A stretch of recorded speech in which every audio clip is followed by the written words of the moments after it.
Audio check. All right, cool. Howdy, folks. Let me cover up my keyboard here.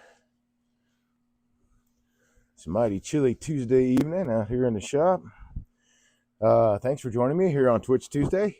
My name is Dave. I'm a woodturner. I started this channel to become a better woodturner myself and working with other woodturners, beginners and on up, all different skill levels. The more I repeat those things to other people, the more it gets cemented in my head, right? And of course, the secret sauce is practice, so I do a lot of that.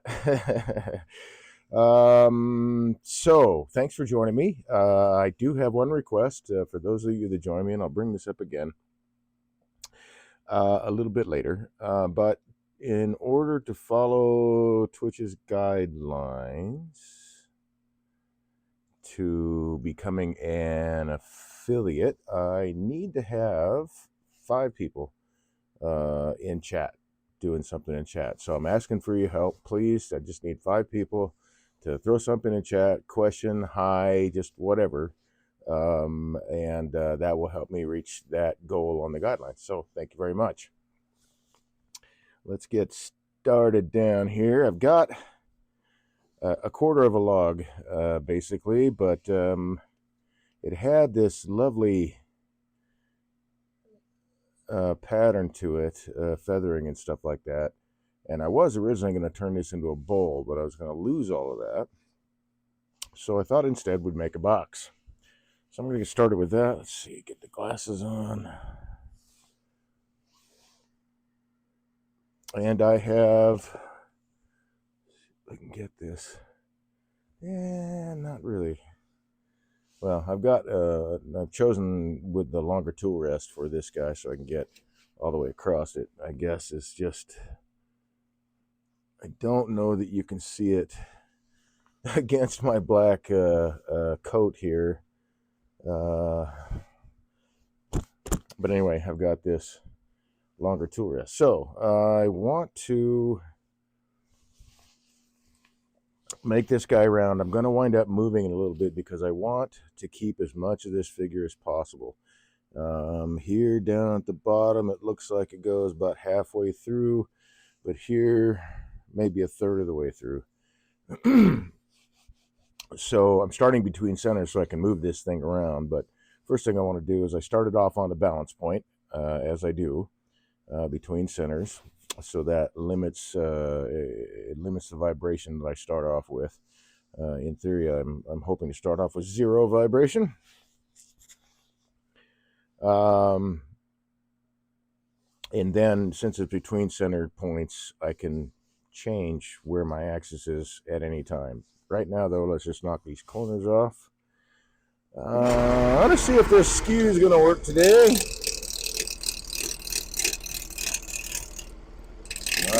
Apparently so.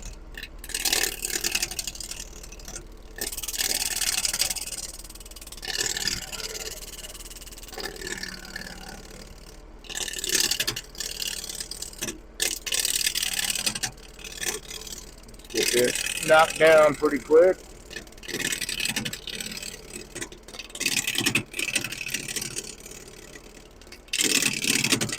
Basically doing peeling touch. The grain of the tree runs parallel with the ways of the bed here. So basically I'm peeling off layers as they come around. All right, let's go some more.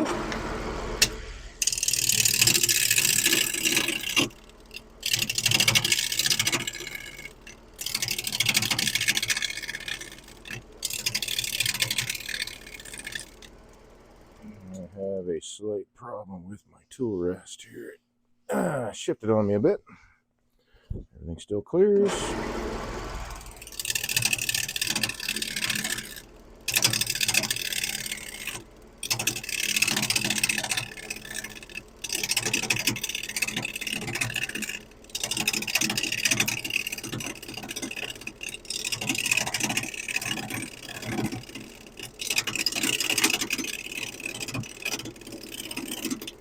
I do really like being able to use the skew for this. You can round some things up pretty quick.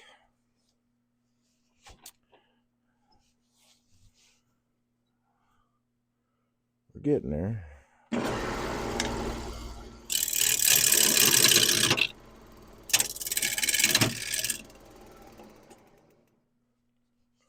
It's just not tightening down very much.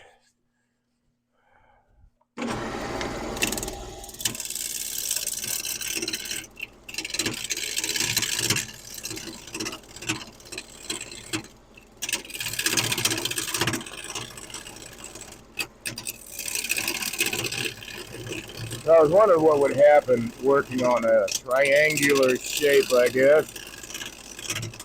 I'm finding out it's not. Got to go a little bit slower to round things out.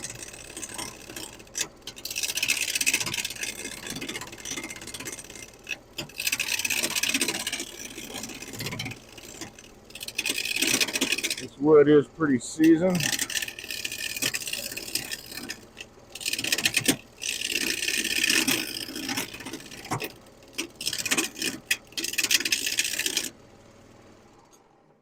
I'm going to switch to a bowl gouge here shortly. All right, so I'm starting to take that corner off. I want to find... Okay, if I make this my diameter then...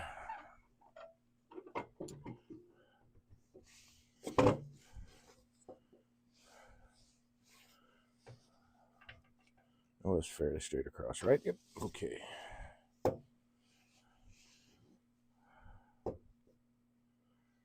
So if I take this, let's see, I want to use as much of this as possible, and again, keep as much of this feathering as I can. I should probably toss that on. Hopefully it doesn't, it washes out a bit. Let's try it. There we go. So if I say that basically this is my outer diameter, that's just about, well, we can call that 4 inches. So strike a line here. And we want to go 4 inches this way. So I'm going to center my ruler right there. Make that the center point. That was a little bit more than 2 inches, so we'll go here.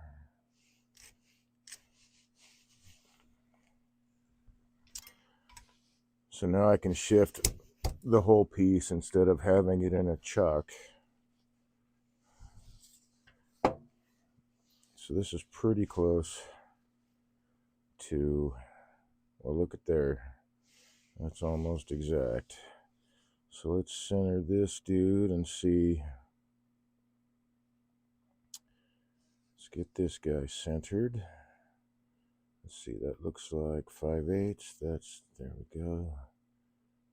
That looks like 3/4. That looks like 3/4. So, you know, I'm going to say it's really close to the center, so we'll just keep that. Put that magic pencil away.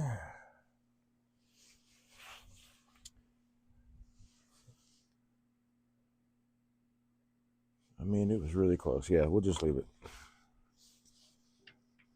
So I just needed to shift this other end a little bit. A little more light for that. So this is going to throw me off balance a little bit.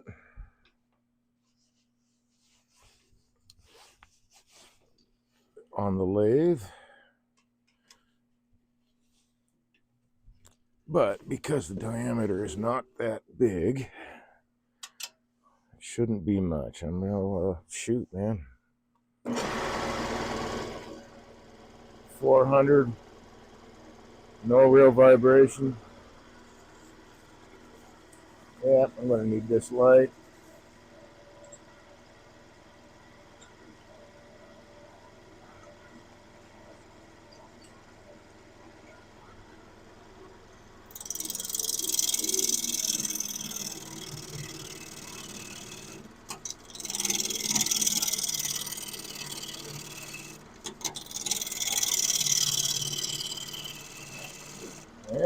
get it down to round or close to it.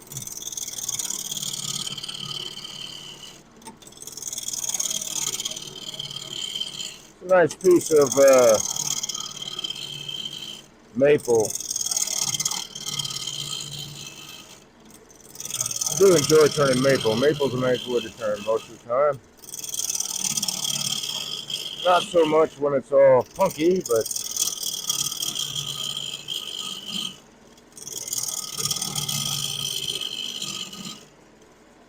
I wonder, let's see, what kind of view we get. Oh, yeah. Alright, that should probably help out a lot. I'm really hogging the timber up. I'm using almost the entire wing here. It is a sharp tool. I'm only cutting as fast as the edge can pass through. Only as fast as the tool can cut.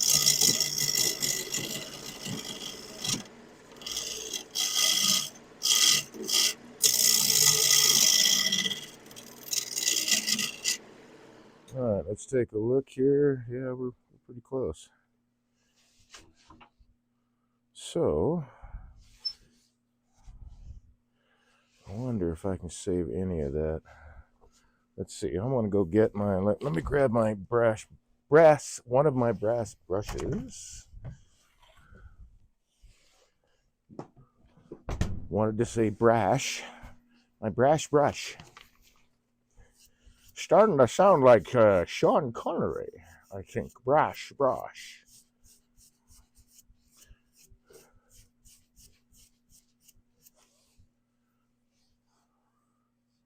Wonder if I can save any of that. That might be cool.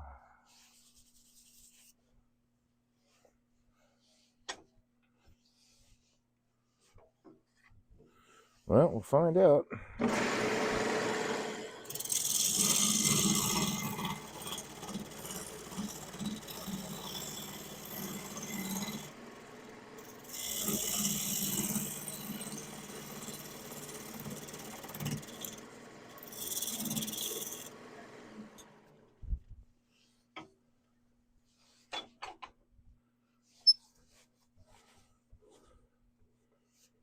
Closer and closer.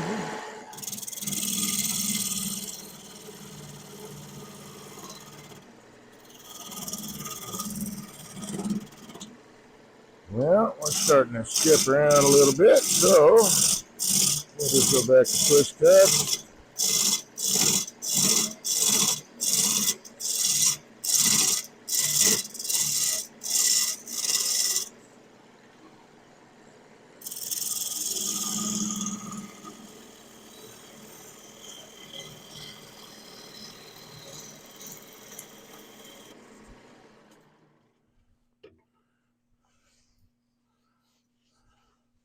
Well, maybe not. Might be able to save the outer bit of it, maybe just a little bit there, but we gotta make that.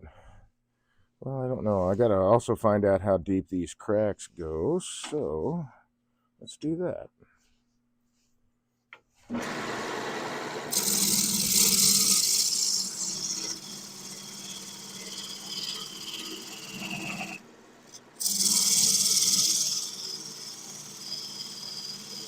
So I'm turning like somewhere in the neighborhood of 600. I can turn it up. Let's see, what is that? 800 now. It really doesn't matter necessarily what the lathe speed is.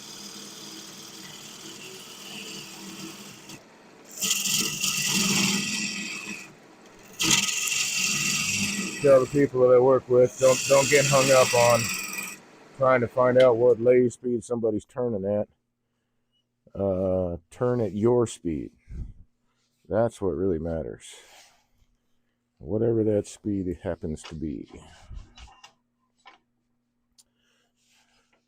Some people like turning at higher speeds. I don't myself see the need for it. But I'm also not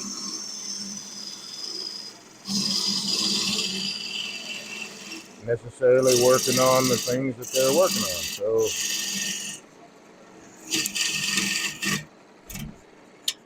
but I will say that The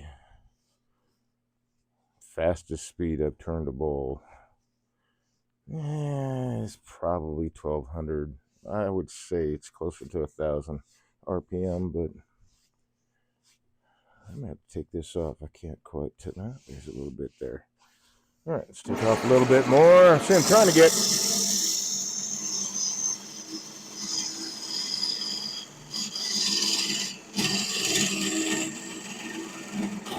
these cracks out of the actual piece I'm gonna turn. Okay, so they're all gone now. This was the end of the log. It had been seasoned. Yeah, you can see this stuff comes right up. Well, I'd say that's about half. This is like most of it, so kind of goes at an angle. So this might be the bottom, actually, so I can have more of the more of that feature exposed on the piece rather than covering it up and sitting it on a table. You can see these. I probably should recenter it. My tenon is kind of apart because the cracks was going through that too, and I just got rid of those cracks. So let's do this and recenter.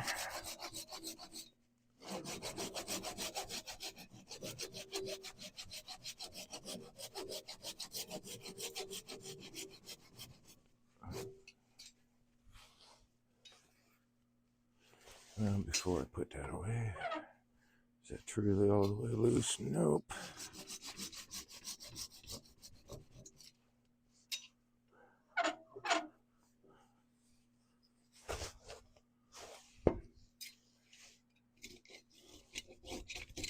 There we go. I need to pick that up. Don't need to turn an ankle on a tenon. Put that in the tenon bucket. And let's recenter this dude.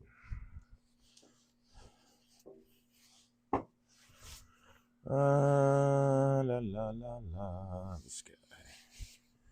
That looks about right there, actually.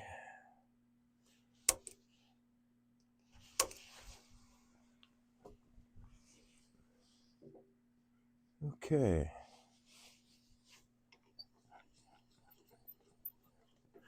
Well, I guess I could move my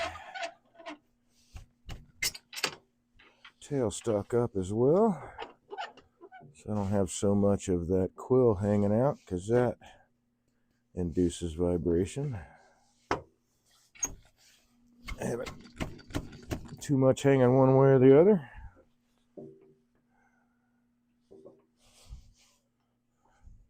I'll minimize vibration so we can maximize our skills.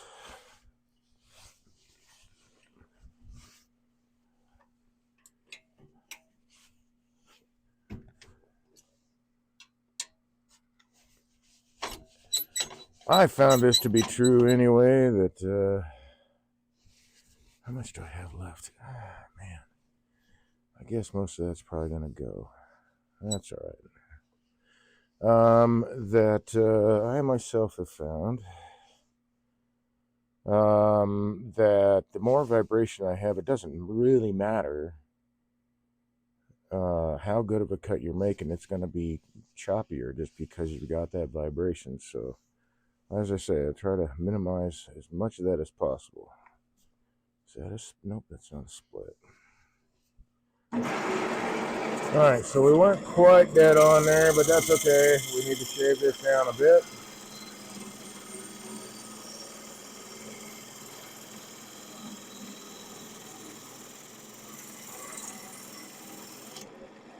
Full cut goes a little bit better when it's round.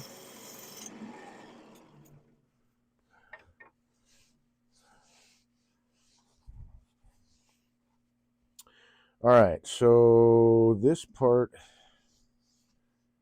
could be the lid. There's not much I got to take off there. What I want to do though is take my skew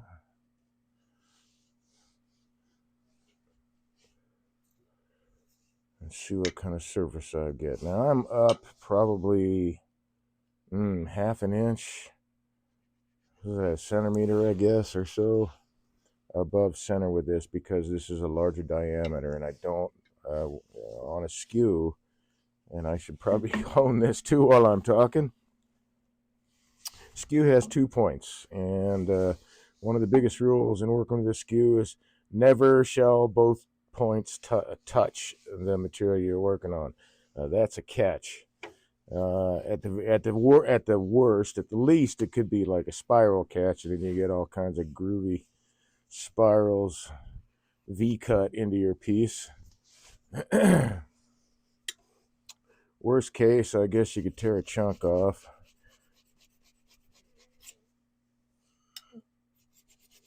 It is possible still to come out from between centers on the lathe, even though I've got it very secure.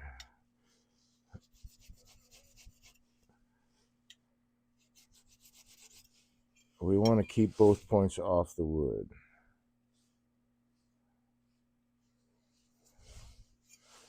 Doesn't matter which point you use, as long as you're only using one at a time. Except, of course, I guess a peeling cut, you may not use the entire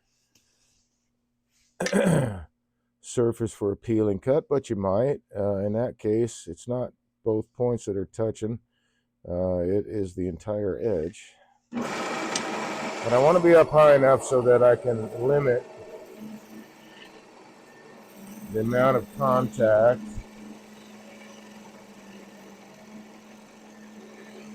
that the upper point has with the timber,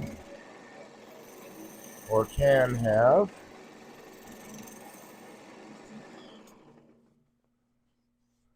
That looks pretty nice. I wonder though, I may have to go, and I'm going to try going the other direction because I've got some tear out on that guy, and yeah, I've got some tear out there. Not much. But let's go the other direction.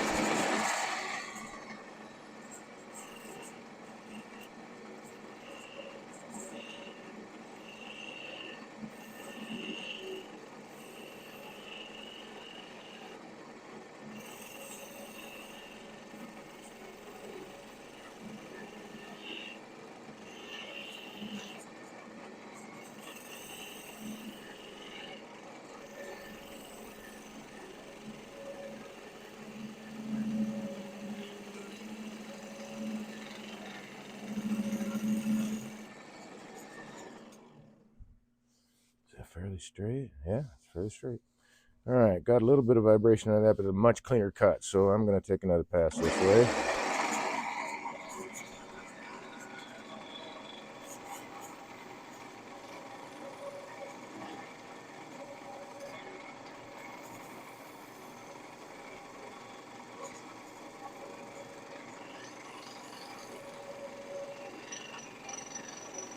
So I'm just barely touching the wood with my skin, just skimming across the surface.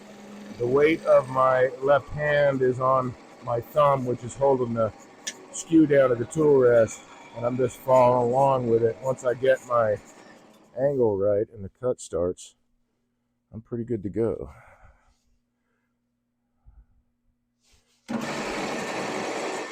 Now, much as I hate to do this,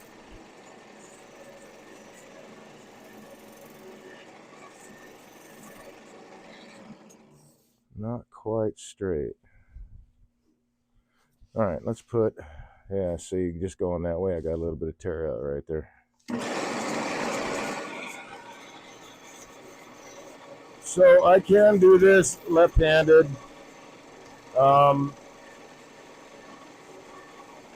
One of the things I tell people I work with is that you should try to foster that in your turning, because there may have instances where you cannot get your body in the right position.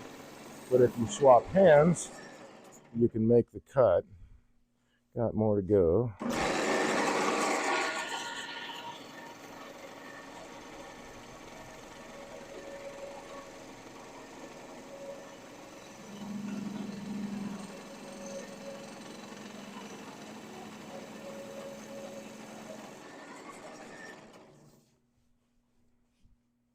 little bit more to get rid of that tear out. Oh, it looks like I got some worm damage in there.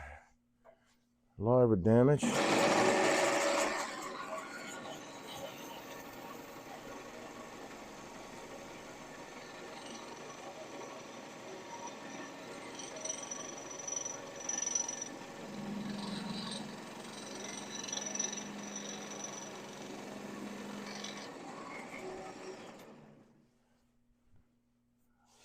Almost got it gone.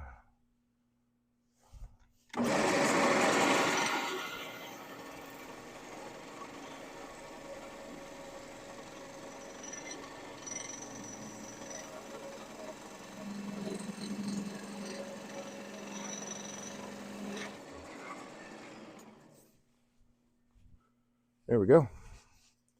All right, so I've got a nice cylinder, and I really like all of that. So it doesn't really matter right now. And I need to make sure I drop this guy. Doesn't really matter right now, like which direction I have it. What I need to figure out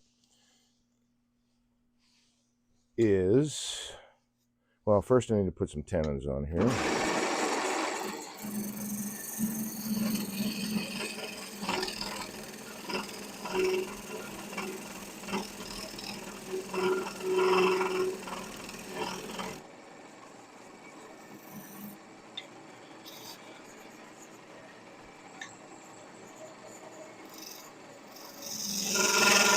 I'll use the skew to make a dovetail.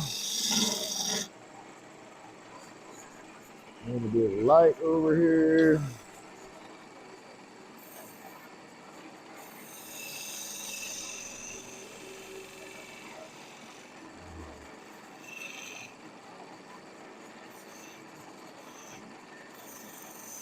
Make a slicing cut. Got to remember with every tool, wherever your bevel is pointed, and I'm using this bevel, is where the tool's going to want to travel. So if I want a straight right hand or a square shoulder,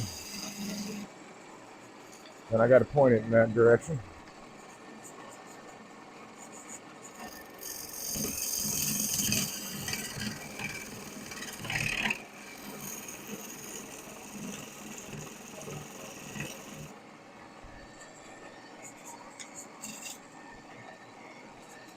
That's close to square.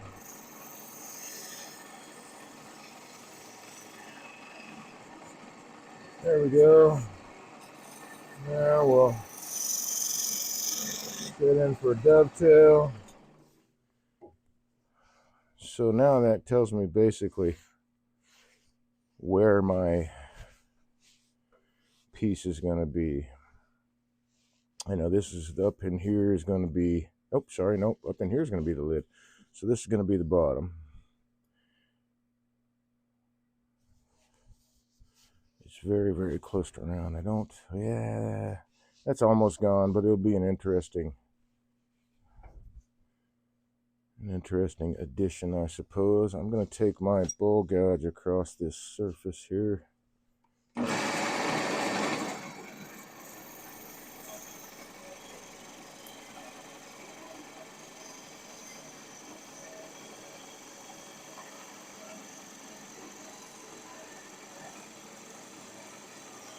Trying to really true it up. I don't want, that's a chainsaw mark. I don't really want that on there.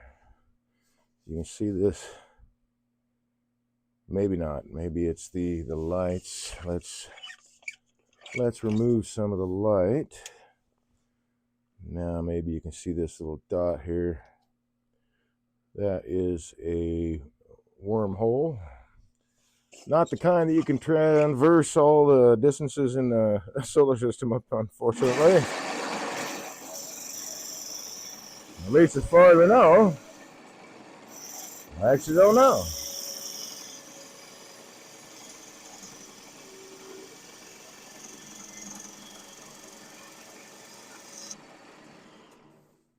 Almost got it. I'm gonna get just that little bit of chainsaw. Yeah. I could probably leave it right here because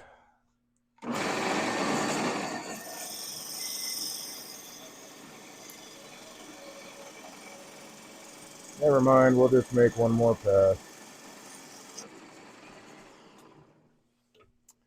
And that got it. So the lid's going to be up here. It's a nice size for a, not sure what shape we're going to give it yet. Oh, yes I am. We're going to do a triangular box. Heck yeah, dude. Yeah, we are. Okay, so in order to do that, I'm going to have to do some ciphering, I think. Let's see, I've got this compass available.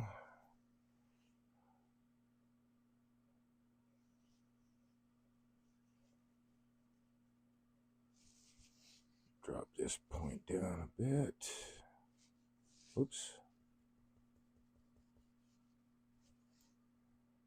Come on. Come on back out. There we are. So we'll make this a triangular box, and I'll have one of the, ooh, if I do that on the face though, yeah, we'll just make one of the faces this feature. It'll be a little bit flatter, but again, let's take another look at this guy.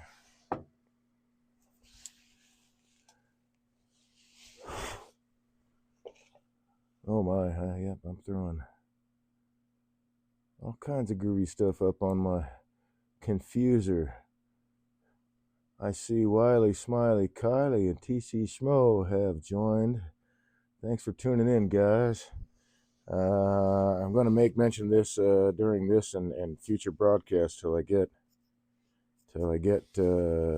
through it. But I need, in order to follow Twitch's guidelines in becoming an affiliate, I need 5 people, just 5. Count them on your fingers, 1, 2, 3, 4, 5 people to engage in chat. They can just say hi. They don't have to have long, extended conversations. So I'm asking for that help. I just need 5 people to show up in chat. Let's see. I don't want to really be okay. I think I'm just going to go, and I appreciate your help. Thank you very much. I don't want to go make the faces too deep. So I think I'm going to stick to, maybe I should cut that off. Okay, I'm going to cut that off. Easy there, cowboy. So that I have a little bit, I can get a little bit closer to the center with the, I need a bit of light here. With the circle, I needed to create the 3 different points that I need to make this a triangular box. And just taking some slicing cuts here, just getting right down to right close in there. So that'll give me a little more, I should say, not a lot, but enough room, I think, that I can limit the diameter of the circle here that I need to draw, because the larger the diameter is, the deeper the faces will be cut, and I don't want to cut this part very deep, so I need to have a relatively small circle. In fact, I probably, now that I think about it, I probably need to cut this off. So let's just do that, because I'm going to have a small circle. I'll just get rid of that last of that tenon.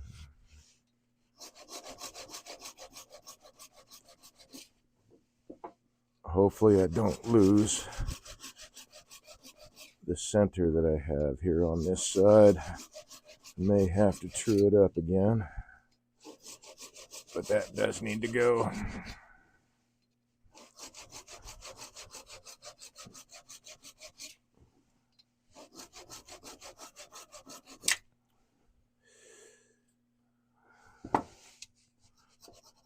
Yeah, looks like I'll have to true it up again. That's all right.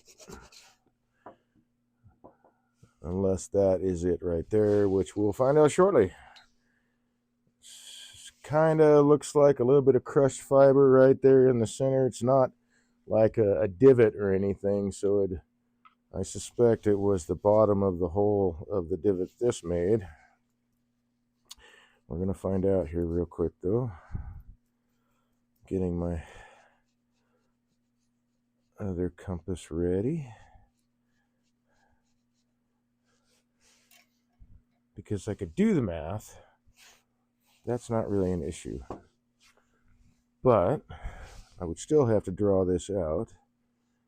I think that's it right there. So we're going to try that. And so it turns out it's quicker just to use my calipers and mark off my 3 120-degree arcs. I want to get that right in there.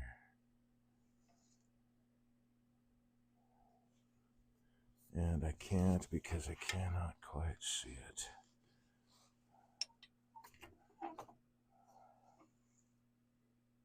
There we go. I should tell you how weak this magnet is on this light.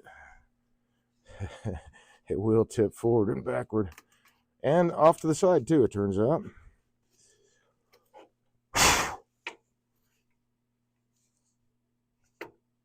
All right, there we go. Now let's just turn it on and see. All right, cool. So that was the center. That is awesome.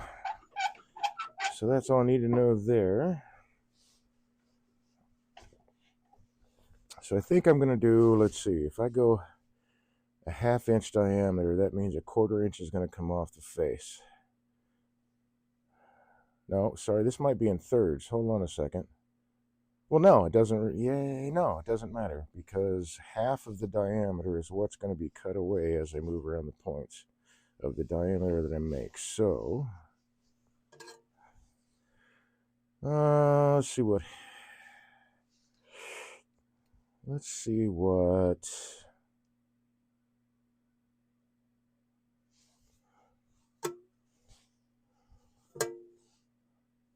Was that 3/4? Yeah, let's see what 3/4 looks like. I think that's, yeah, that's too much. So let's go with 3/8.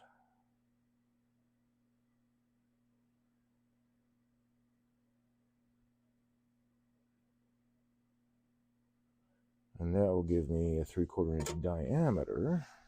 Whoops. Slippery fingers today. So even though that wasn't on vibration, that was me losing a tool into the shavings there. So that's number 1. All right. Let's get this guy. You know, I do have to extend that now. Although, there we go. To get down in there. A little too much.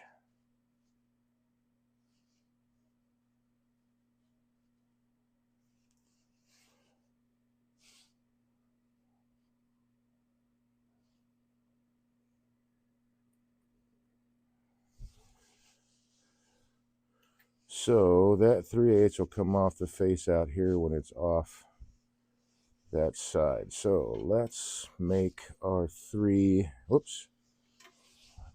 Hey, we're right here.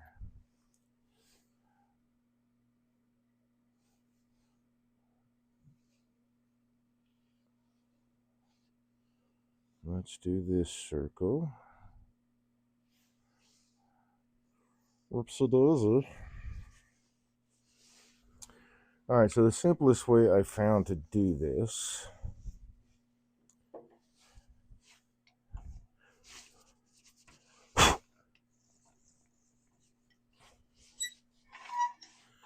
is to make my first mark where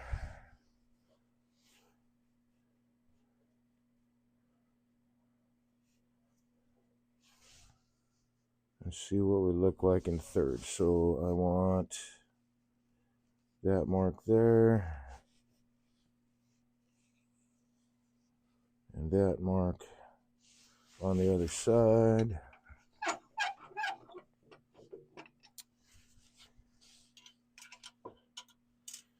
And now I can transfer this mark to the center, and this mark will be exactly opposite of it.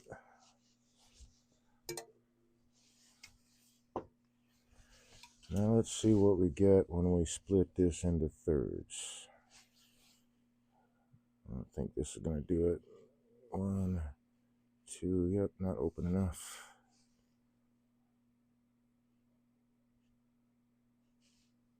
One, that was too much, I think. So I just want the points to land. Hey, got it. Nice. That was lucky.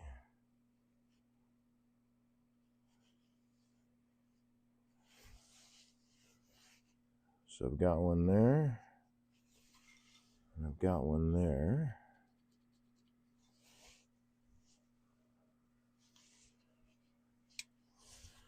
So this should transfer readily over to this side. I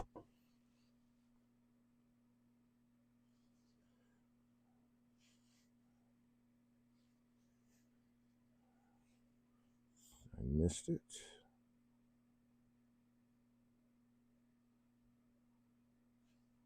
Okay, there, there, there, and there. Yep, that's it. Okay, so make that hole more evident. That hole more evident. And that one more evident. And that point goes... Oh, that's because I'm not far enough out. Whoops. There. Perfect. So that's this hole and that hole. So now I don't need to worry about the math and then trying to draw it out. I just got the calipers to do the job for me. Oh, let's hit this one. And we'll mark this guy as number 1, number 2, and number 3.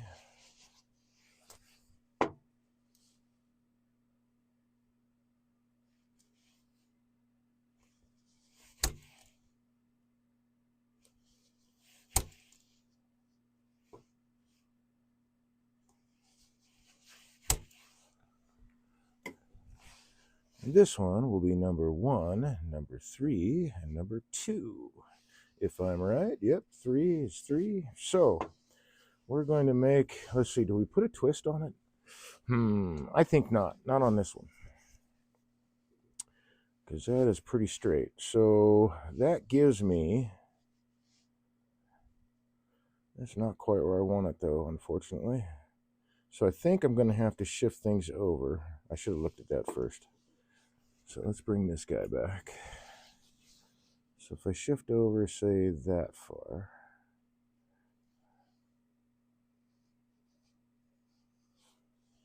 That puts me in the right spot.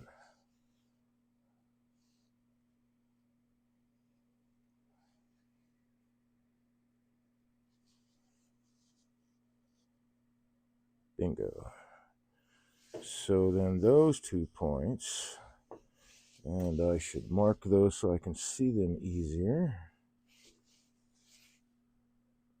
Get that guy. Get that guy. That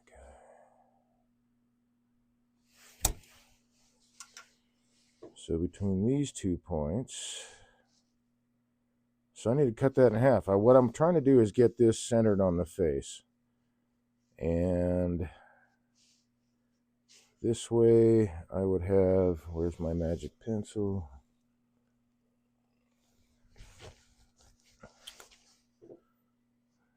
So I follow this line out this way.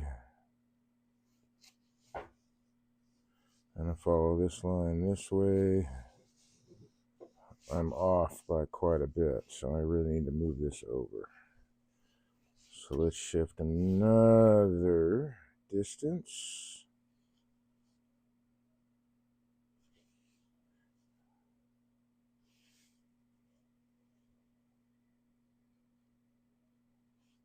Oh, went too far out, didn't I? Yep, there we go.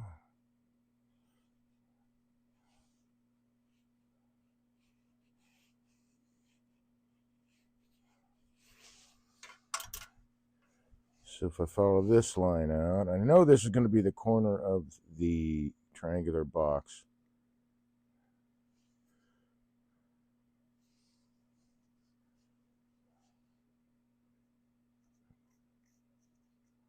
All of these are going to be corners, so I can draw it straight out from the center to the edge. So with those,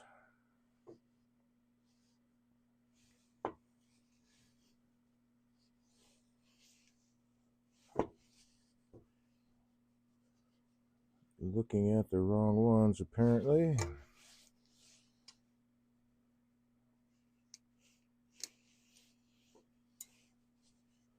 Which means that guy right there. And then that guy right there.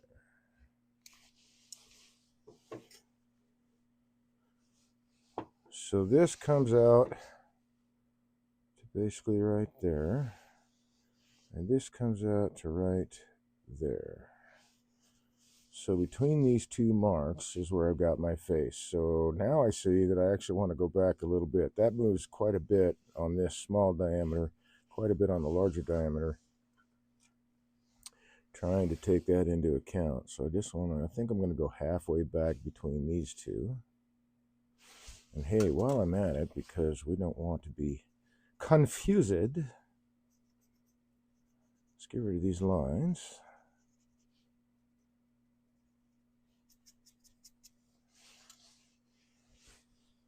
So I want to go halfway back between these 2 points. And I think that will center me up pretty well.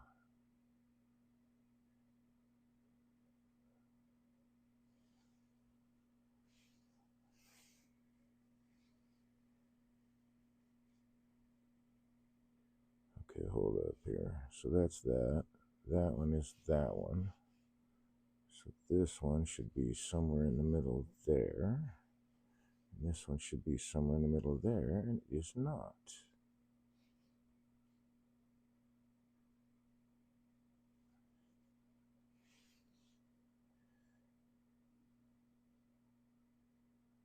Come on. There we go.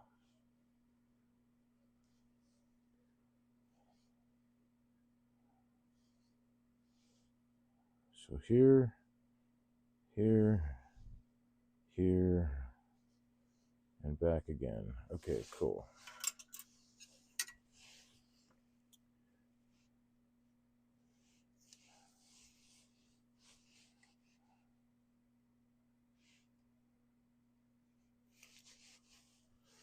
So that gives me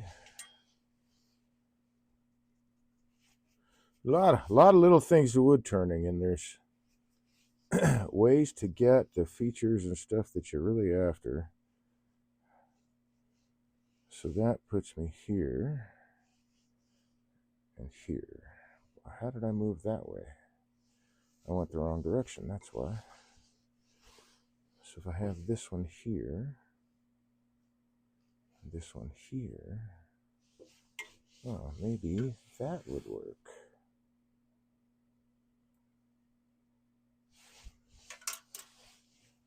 I think this is still a little bit off.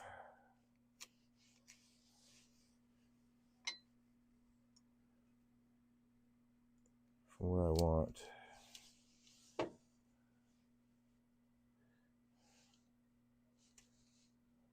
That comes to here, so I want to shift it this way. And that comes to here, so I want to shift it that way. But I'm not looking at those. That's why we need to erase lines here.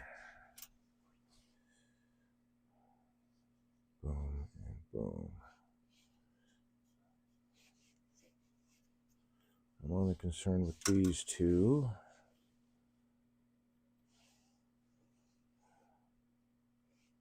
No, I do need to shift it this way a little bit. All right, so I went in between the wrong 2 points, I suppose. There we go. That's better. I should go right back in there. So make that hole bigger. That hole bigger.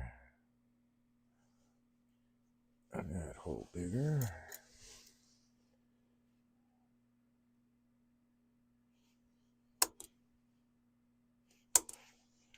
Let's draw those lines. Should have done this in the beginning. This is not taking really extra time. This is just the time I should have spent in the beginning. Yeah, where's my face? I need to put the face, or at least that feature, into a face.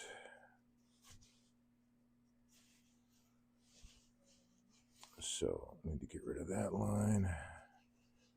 Just make sure it's these two. Yep.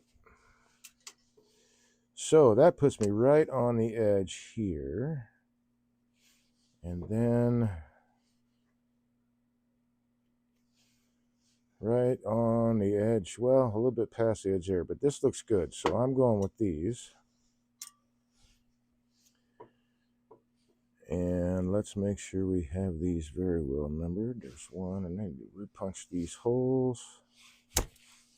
1, 2, I think it's right in the center there. Yep, that guy right there.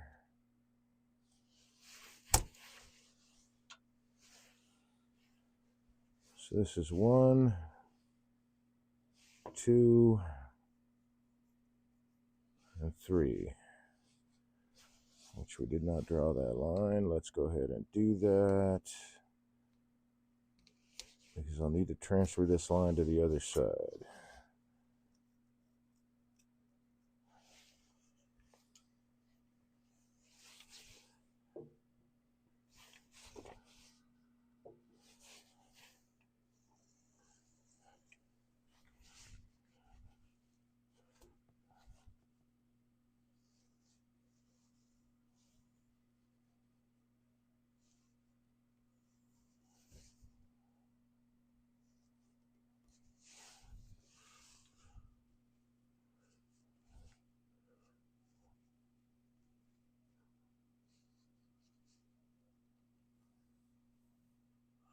Just making sure my movements are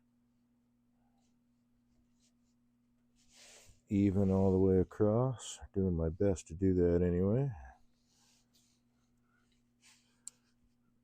So that's the line.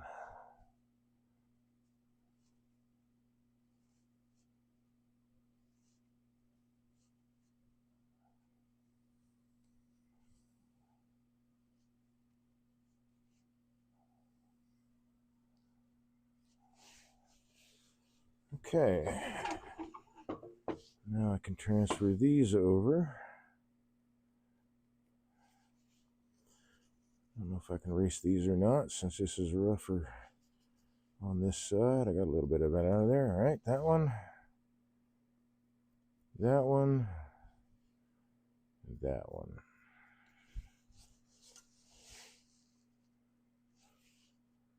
So transfer that to the center.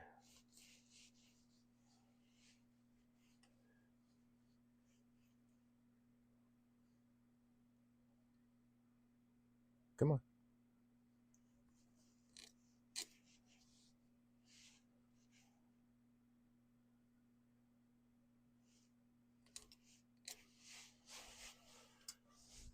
And I'm going to just double check with my calipers here. So from there, that goes to there, which that is good. That is good. That is good. All right, cool.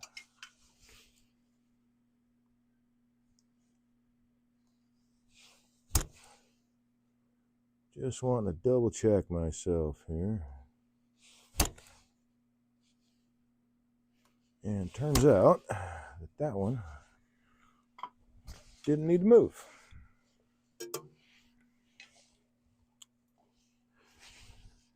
Oh, and I need to make sure that these are numbered accordingly. So this will be 1. This will be 3, because 3 is right there. And this will be 2. Because that's the only number left out of the series, man. So what I want to do is I want to line up, because I want to keep the sides straight and not spiral it. I want to line up number 1 with number 1. And this was the top, so I'm going to set it out this way and just get used to the idea.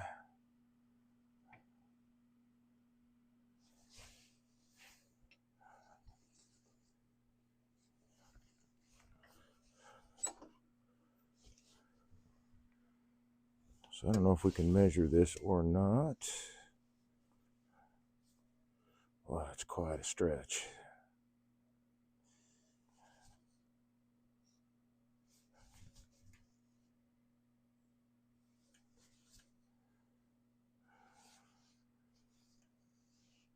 Inch and a quarter. I may have to take this down a little bit more. Oh, see what I'm doing? I'm doing this wrong already. All right, so that one is this face. Oh no, I'm not. Let's go back to 3 and 3. I think that will give me a better look at the face that I'm trying to create here. Back that up. Come on.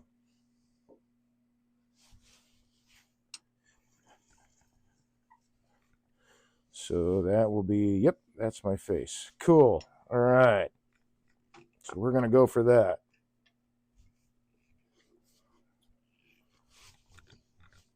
And hopefully it won't take it down. Just make sure this guy's secure.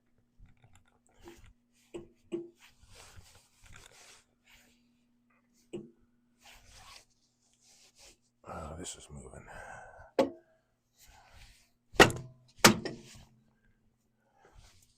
There. The tailstock was getting slowly pushed backwards. There we go. Seasoned wood. All right, so the idea is, let me grab this pencil again, that I just want to turn away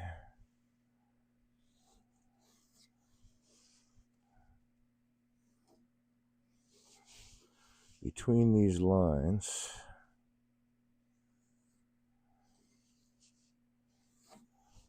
And leave these as the corners. I just goof that up.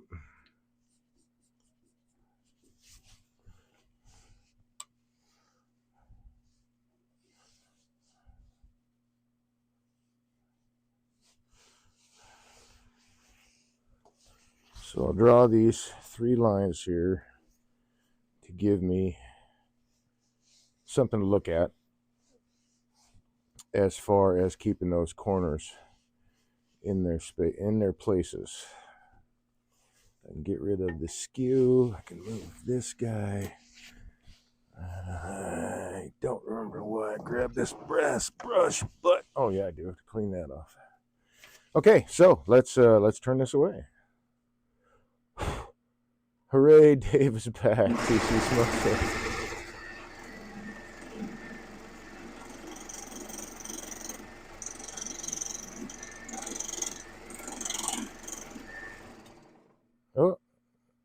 Oh, I know what the problem is. I'm a little too high on my... A little too tall on the tool rest there.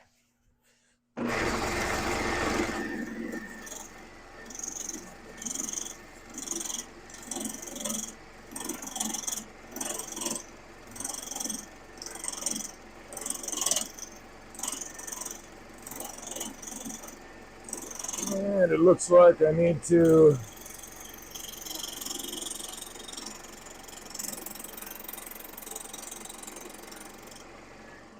swap to a sharp steel. Yep.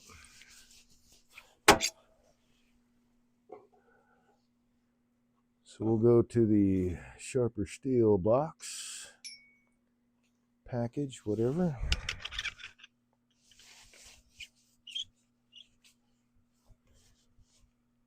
There we go. And swap that out. Oh, that's right. It wants to be cut this way.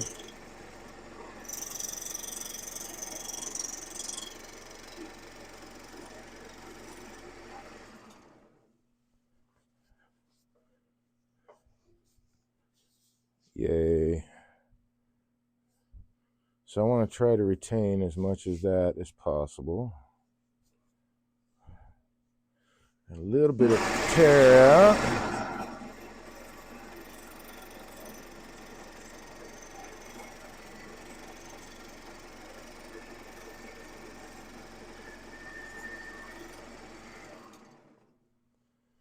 And most of that's gone now. Groovy.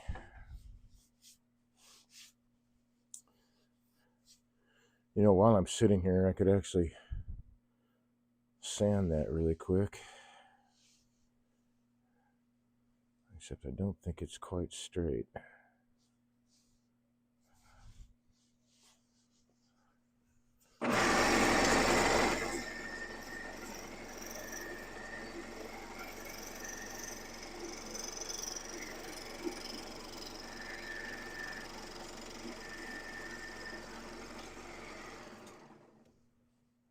There we go. Now we're straight. Yep, I'm going to fire up the air compressor. Hopefully it'll run. It's been mighty cold, so you can hear it struggling to start up.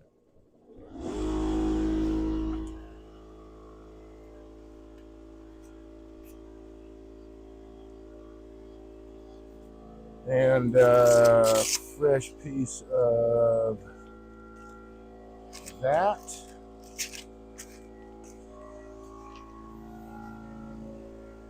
So we'll let that catch up. So as I'm working through here, I can see that. I want to see what that looks like.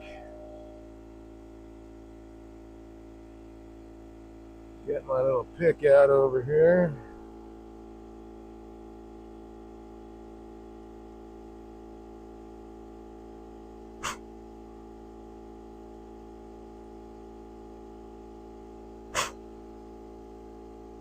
Well, goes at an angle down in that way. There's another one right there.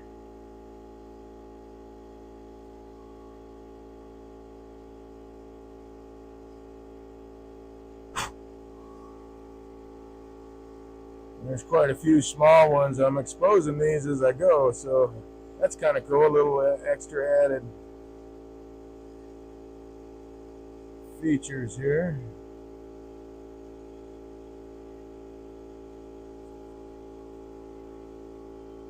Ooh, there's a gallery.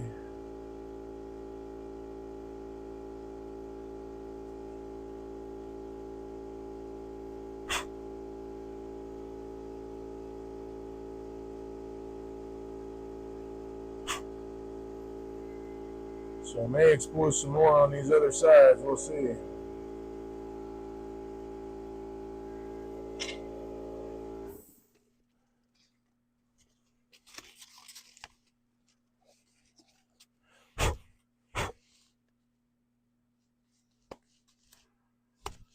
Nice. A little bit of compressor oil, especially since it's cold.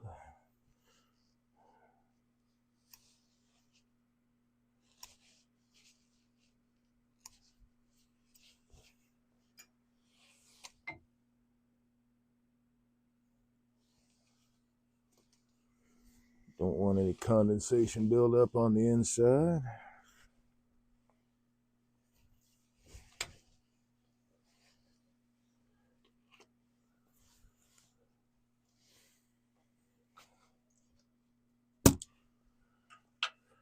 And this should be pretty quick.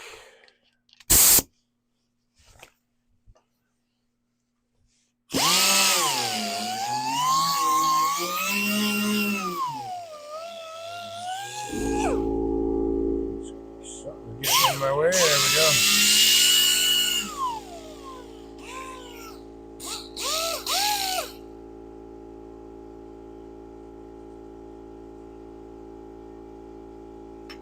Pardon me while I cut off this bit of tape. I had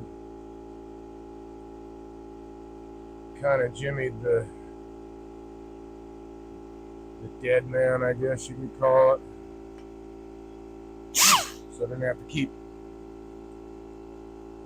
pushing on that, but I guess it's time to replace that tape.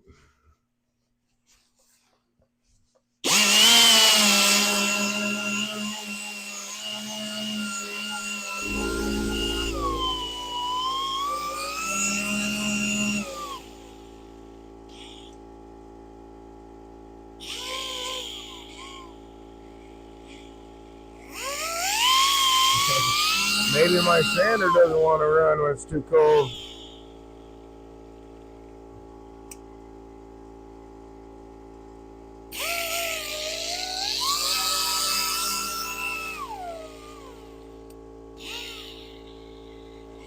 Wow. I haven't tried to sand at this temperature before.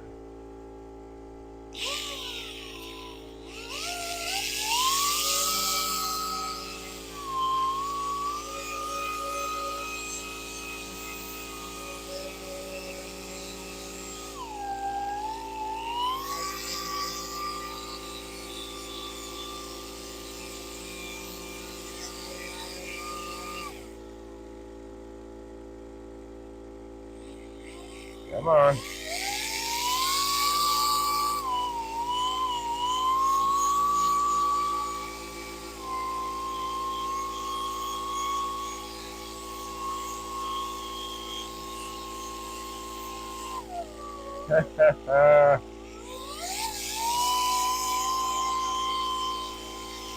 This is new.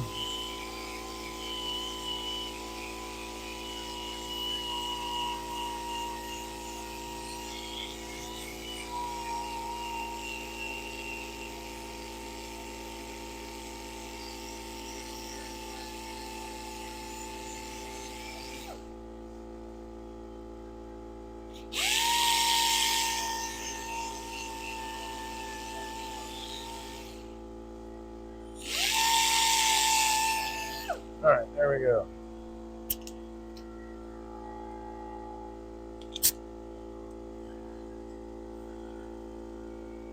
I'll do the any finish sanding by hand. All right, so moving on from number 3, we'll go hit number 2 now.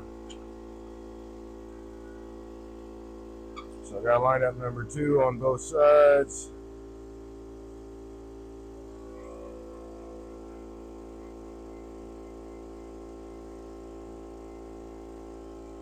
So you notice the tenons, I'm staying within the walls of the tenons. Those tenons I need to put in the chuck so I can hollow out the, well, I can make the cut to separate the lid from the body, but so I can hollow it out straight as opposed to off center. There we go.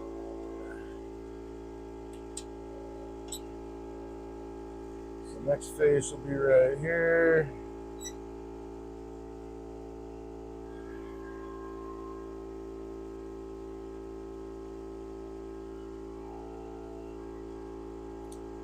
Yeah, that captures all of that. That's very nice.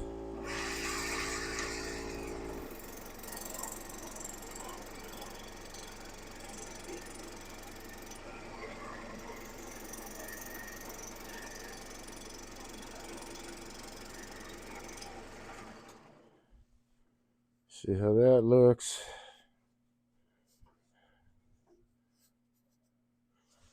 Let's clean that up.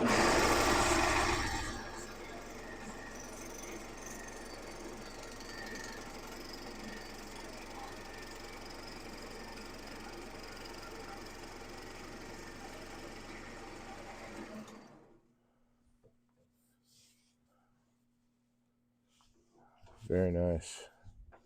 All right, let's sand that. I guess I could just leave the air hose attached to that, but it'd be in the way. All right.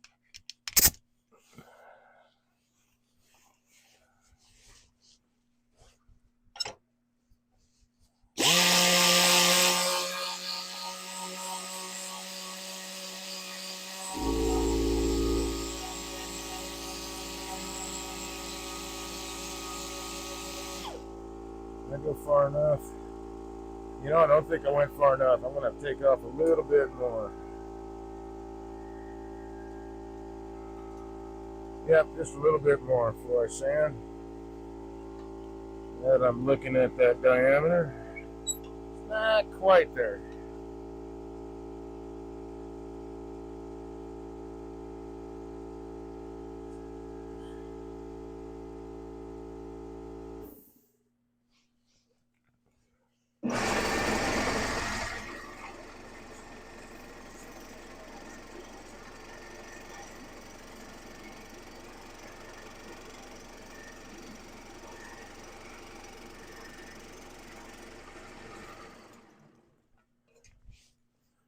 Now let's measure that.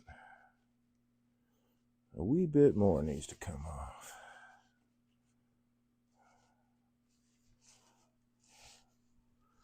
That would be the thinnest right there. So yeah, a wee bit more needs to come off there, so that everything lines up properly.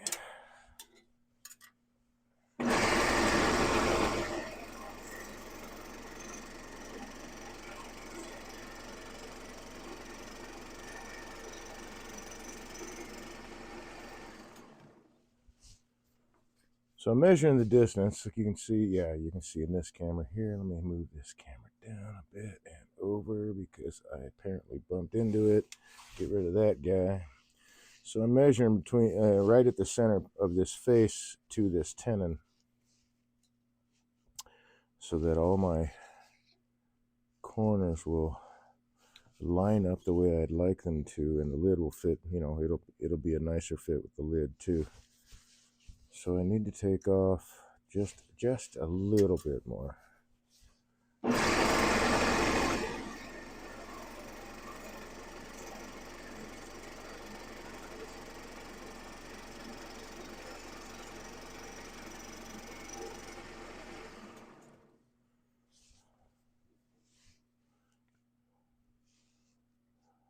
That would be it right there.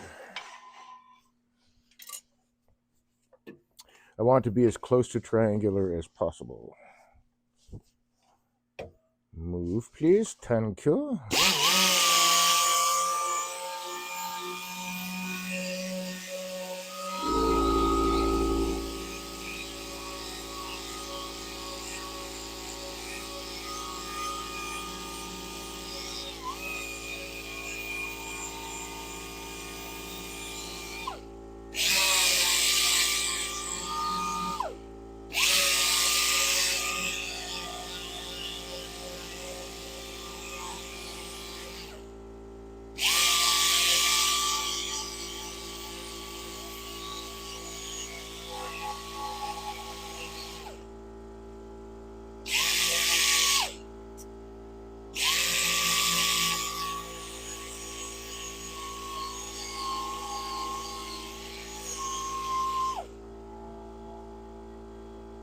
And at this point, I can sand this side a little bit more here to straighten this line out. Didn't have to move it much. There we go, so that's pretty straight. Now we'll do this third side. Move that to the number 1 spot.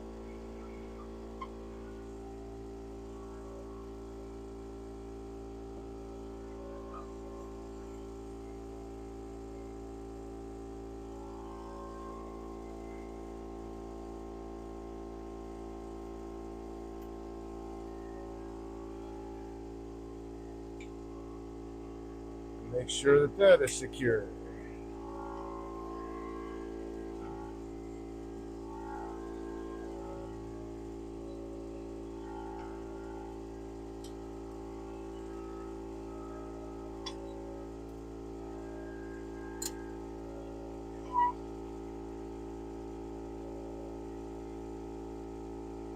All right.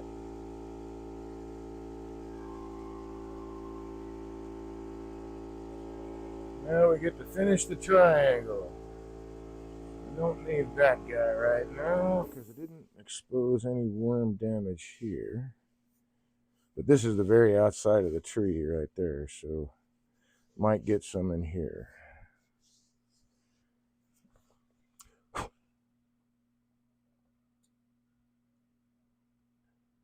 Whoops.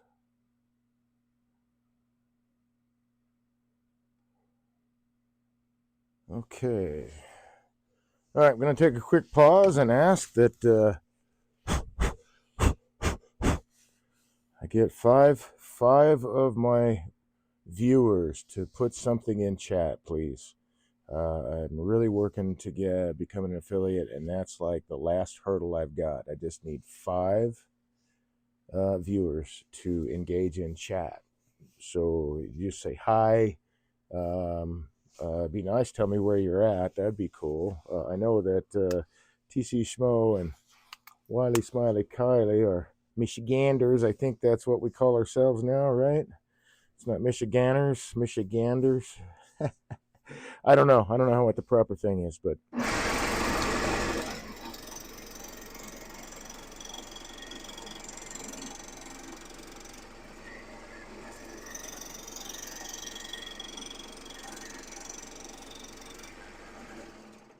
see how close am I getting? I got some more to go.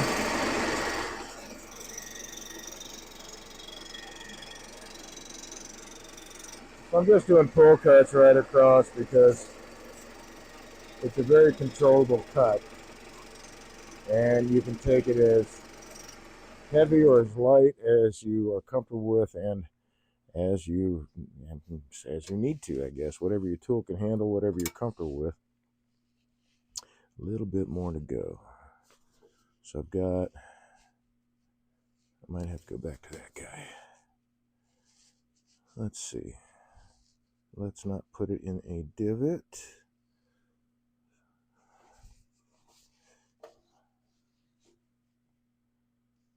It's close. All right, so I need to take this side down just a wee bit more.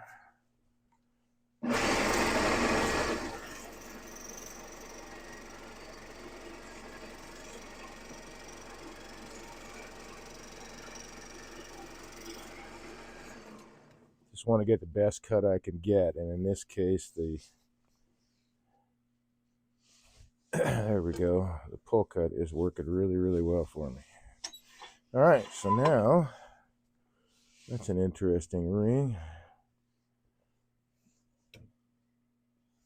Let's put that aside, and we can sand this dude.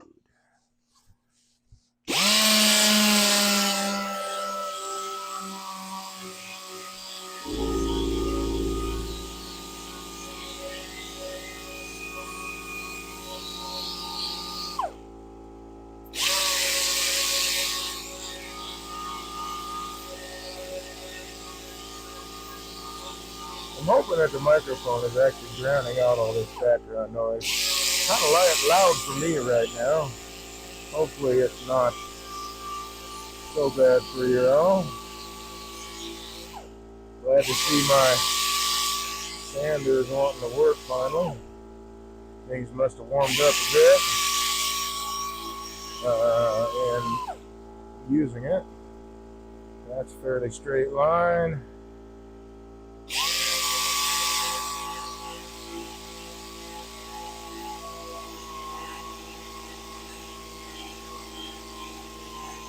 That's a fairly straight line. Clean that up.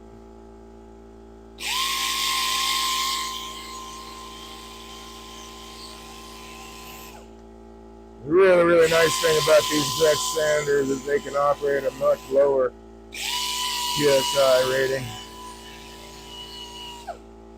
So even though my compressor is kind of struggling because it's cold,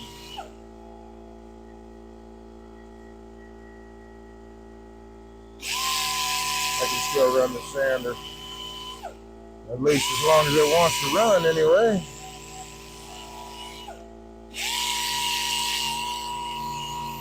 See a couple of little tool marks I missed.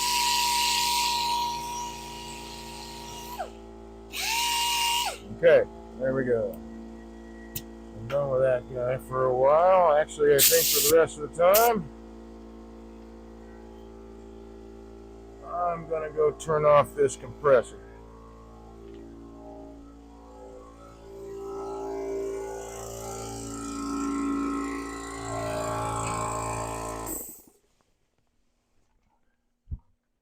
Okay.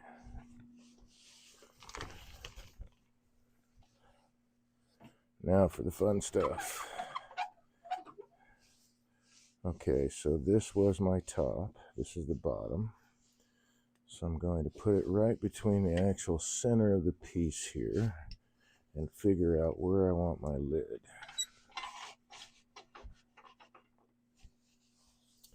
So this, basically, this tenon is going to be my inside diameter of the box. So that's why I tried to, one of the reasons why I wanted to match up these sides. To have that same, the same thickness all the way around.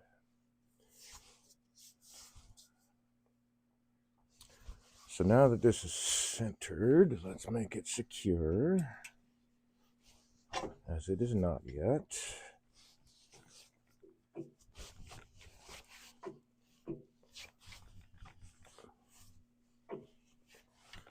There we go.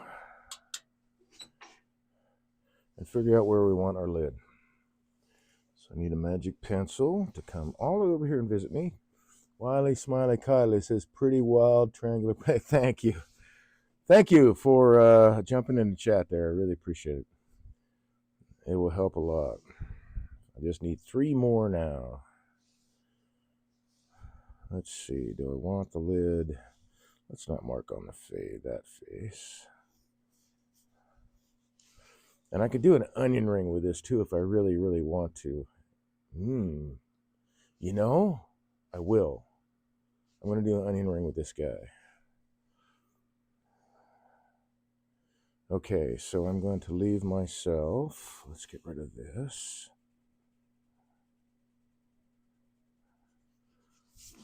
I seem to be doing it the slow way.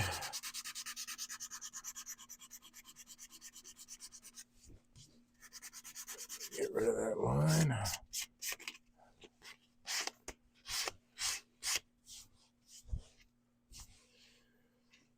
So I will give myself an onion ring of, say, like, let's clean this up first before I say anything.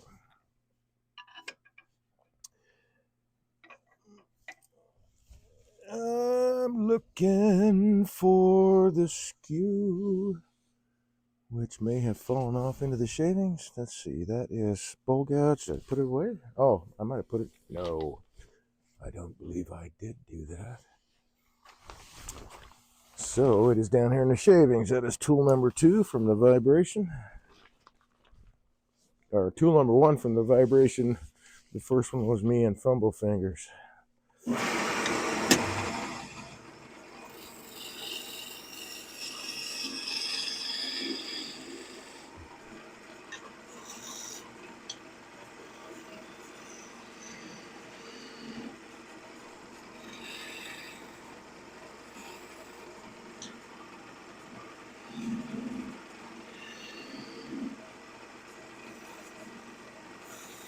Oh, this doesn't have to be perfect.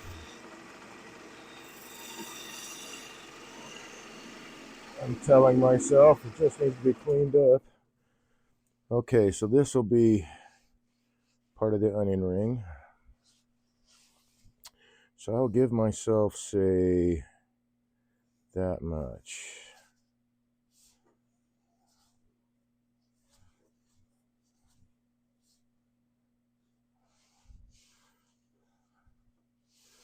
So now my box is in here.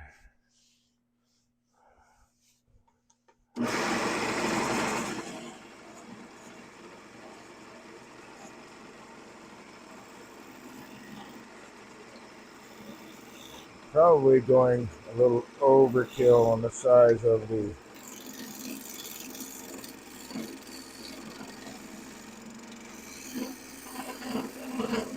onion ring, but I want to make sure I've got enough to play with.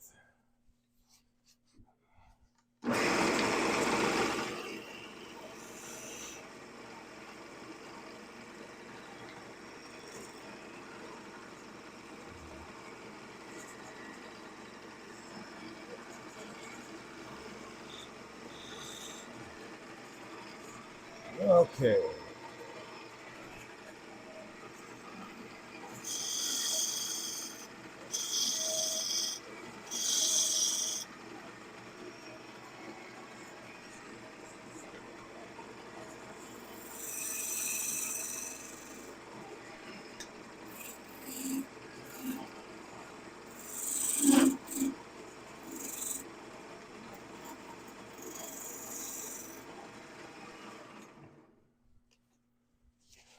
Straighten that up.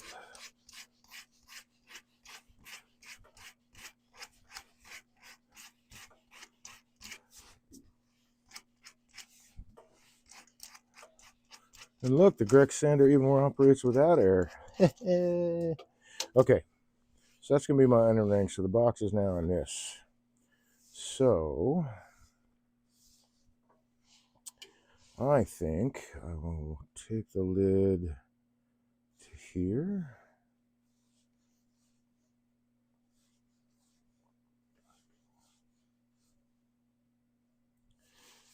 And I can make that part.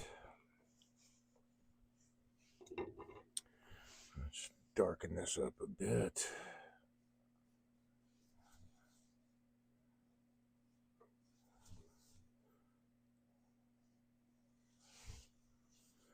So I see these lines that are coming around.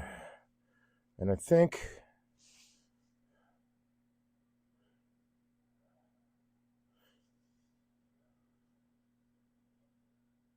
I'll put it right on the center of that line.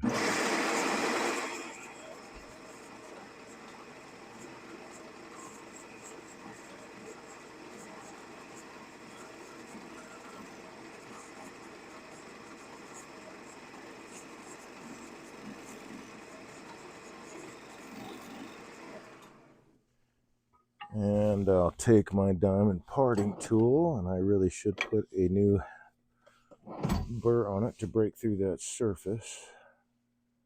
So I'll do that really quick. Put her up on the grinder.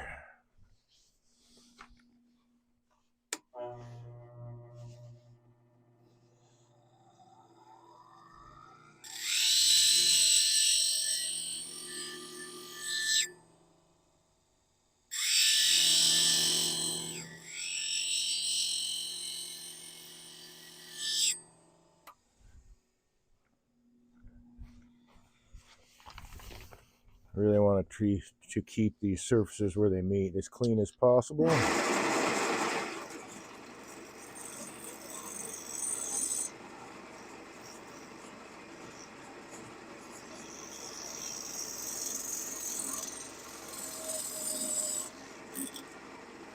Hey now.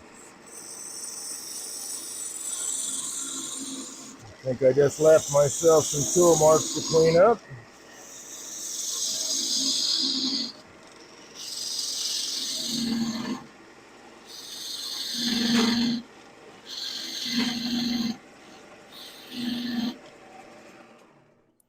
Yep, sure did. Doggone it. Doggone it anyway.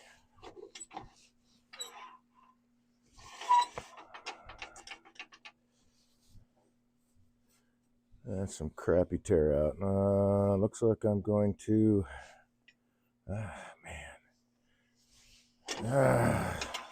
such a hassle. All right. Let's get some new abrasive. Well, that might work out all right.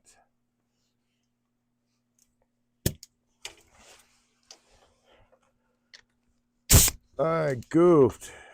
Yep, I'm going to have to return that. So the box is going to be a slightly smaller diameter now.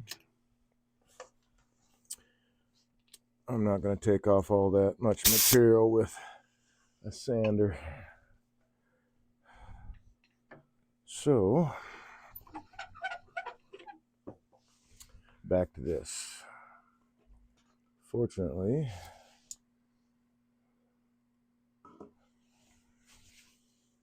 I have the compass set up already. Yep, now cut that off.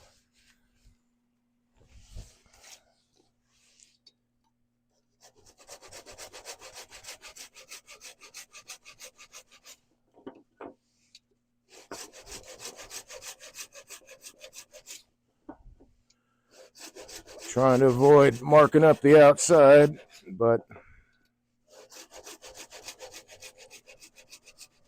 I think my hands were a little shaky.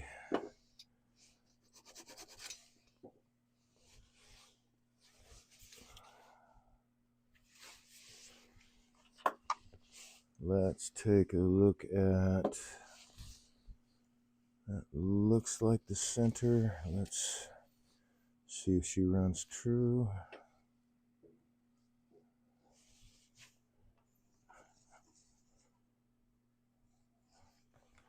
Yep, okay, so that's my center. Compass.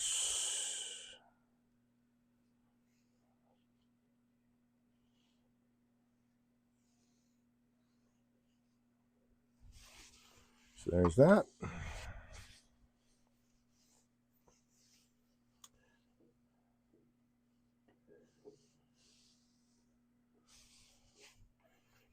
And I will transfer these lines over.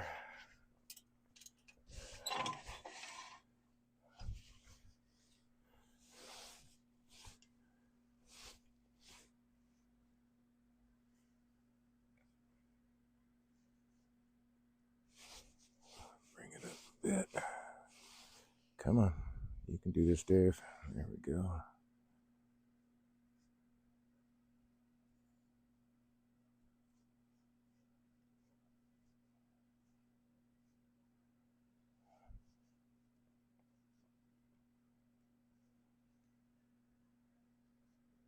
Yep, that's that one. There's that one. That one's marked. Okay. Oh, I just did that one. Didn't? Oh, aha. Well, hopefully that's the right mark. Looks like it is.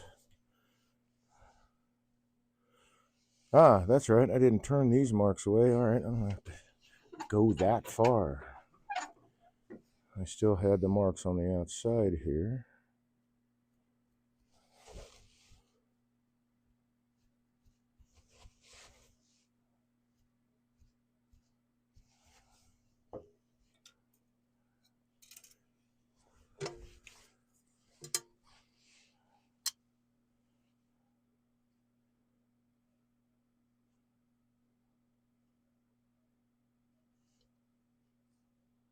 Now,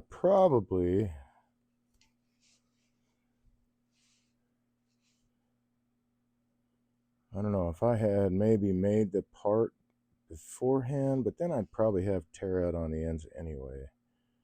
I don't know. That either way is an incorrect way. I just have to redo this. So let's double check our lines here. We got that guy, which goes to that guy, which does go to that guy. Whoops. I lost it. That guy to that guy to that guy. Okay.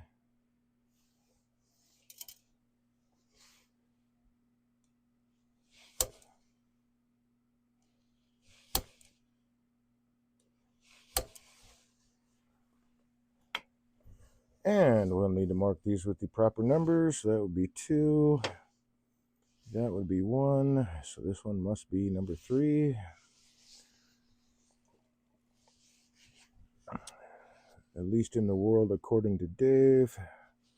Those are the 3 numbers we are using.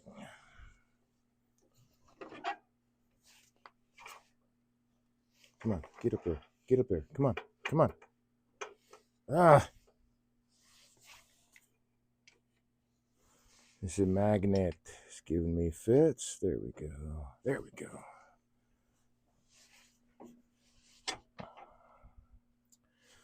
So I might have just a little bit of tear out on those spots. We'll find out.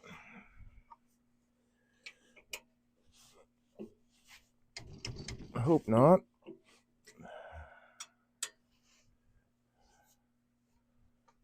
Okay, let's move this to the other side.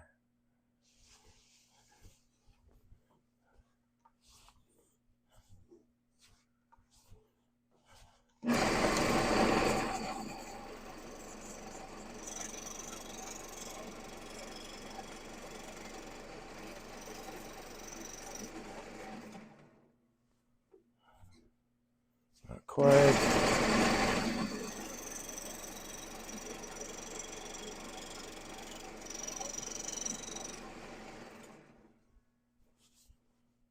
Almost.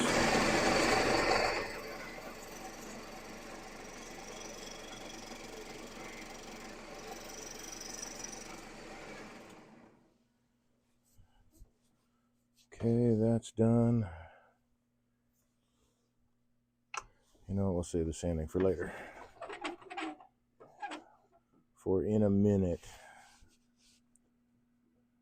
Alright, so now I need point number 2, which is this feller here.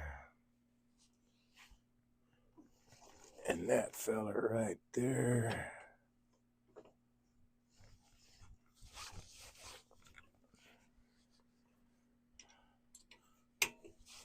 Always checking that it's secure between centers. Okay, so that left me about 1/8 of an inch. Okay, that's cool. A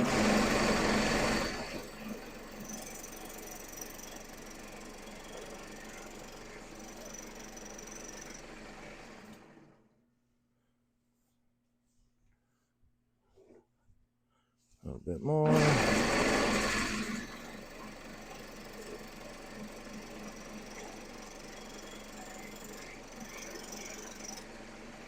Whoops.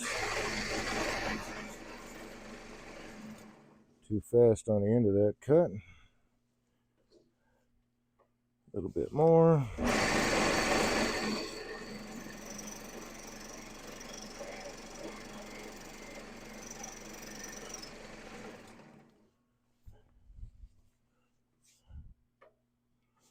That'll do.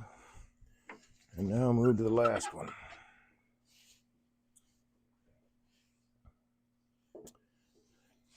Which looks like it's number 3.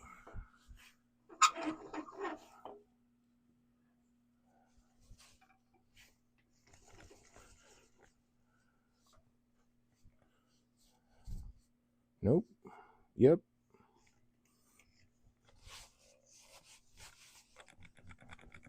All right. Make sure it's secure.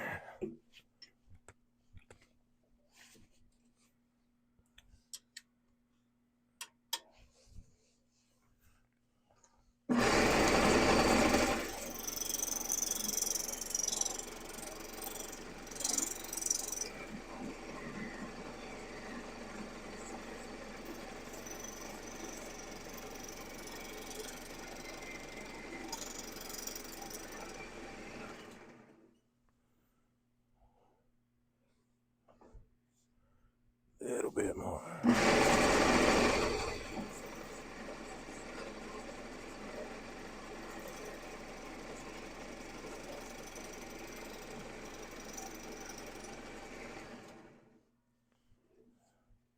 Little bit more.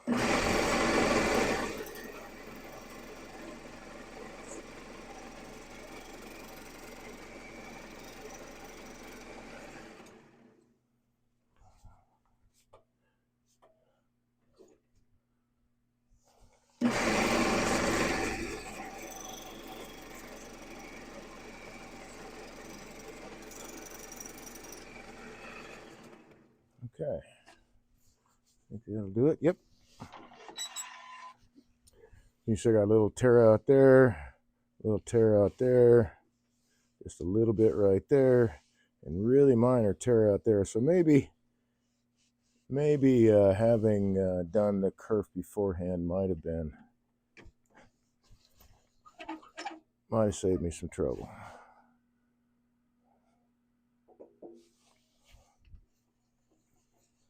Need to go turn the compressor back on and do this sanding.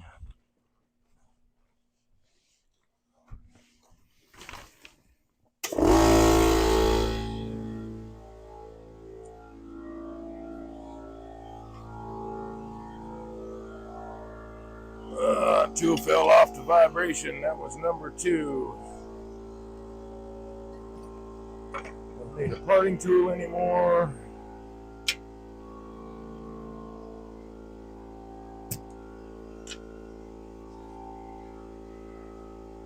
So hopefully this is gives you an idea. Don't give up. Mistakes happen. You just got to be able to mitigate whatever the heck it was. We did that for the most part. Still keeping that face. It's a little bit, about 1/8 of an inch smaller now, but we'll make adjustments on the ring when we part that off.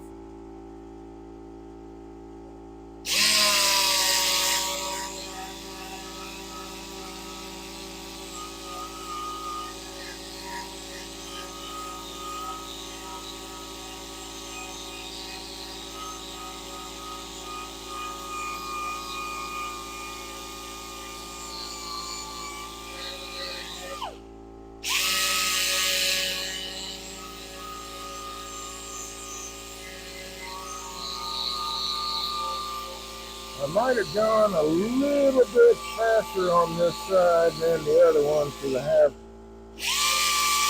more tool marks. But it's also on the hardest part of the wood where all the feathering is at. I'm going to say it's probably me going too fast.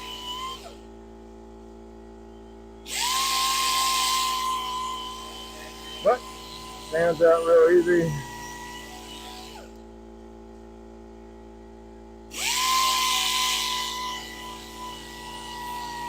Because they weren't deep. Wait for the compressor to catch up because it's struggling.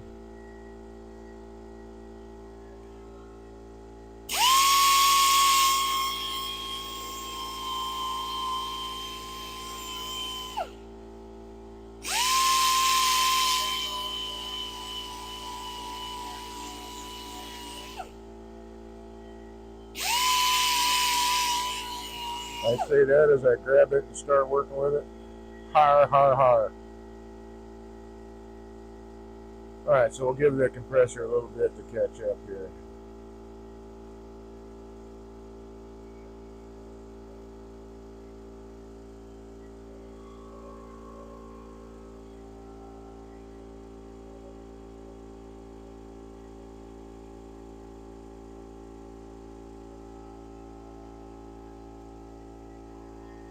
Hopefully that will be soon.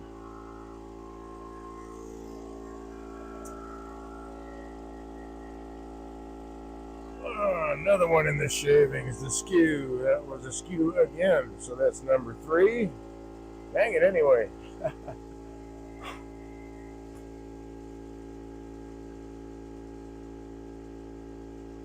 Taking a look here. Who's joined me this evening?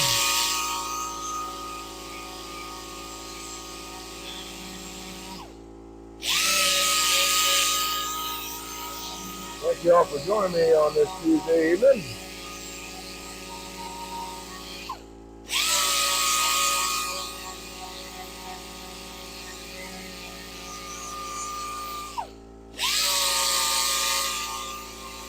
And by the way, man, these pants are awesome. I like them very much, thank you.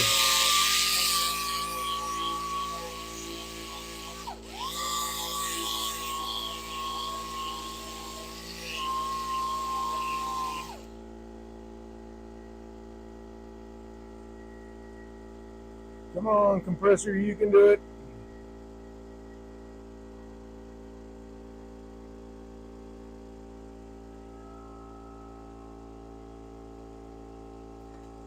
Let's see if I can see the gauge here.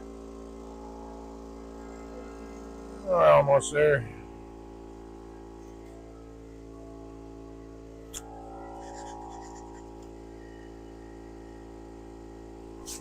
Oh no, my jacket is getting dirty.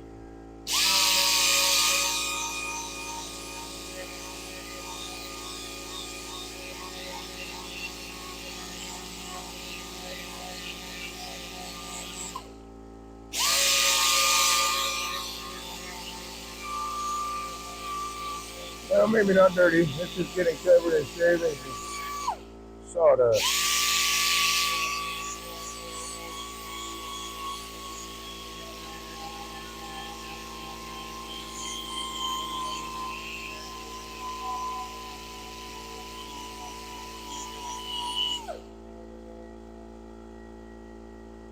Okay, that line's pretty straight. That line is fairly straight. That line is fairly straight. How's she looking as far as sanding is concerned?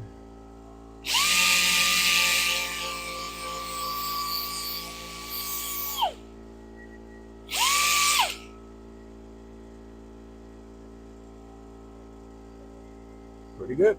All right.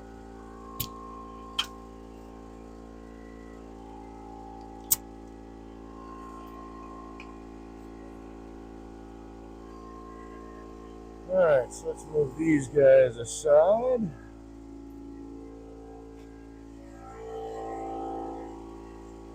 Now I want to go ahead and part this piece off.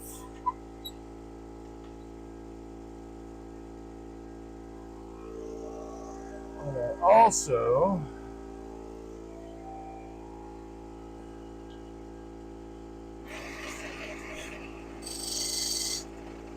whoops, forgot to check whether we were secure or not.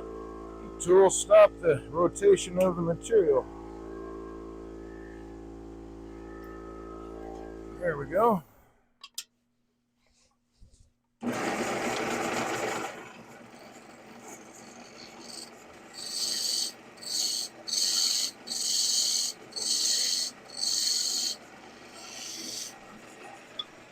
I believe I'm using the wrong tool for the job.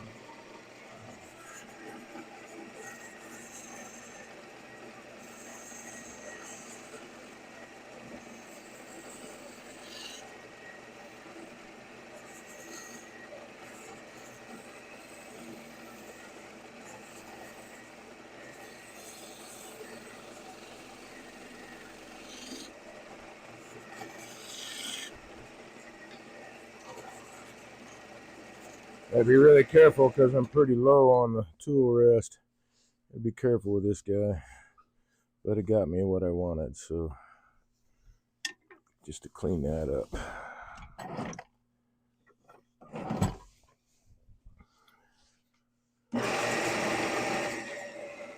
And I think I'll leave, that much.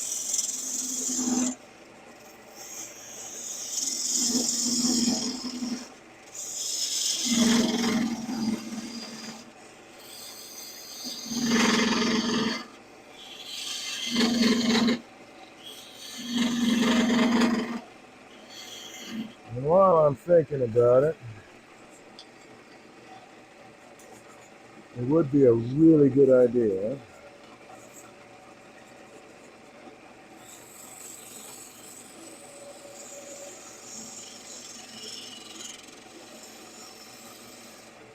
to give myself a hold for the chuck so I can haul this and size it properly. Little dovetail right there.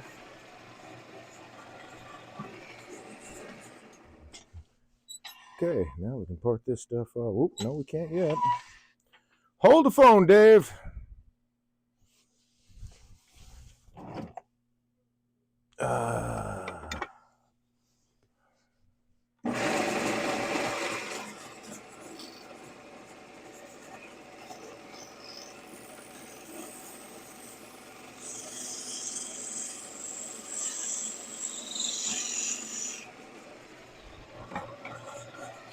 took away the hole that I had there. So I got a tenon here for the body, tenon for the lid, tenon for that guy. All right.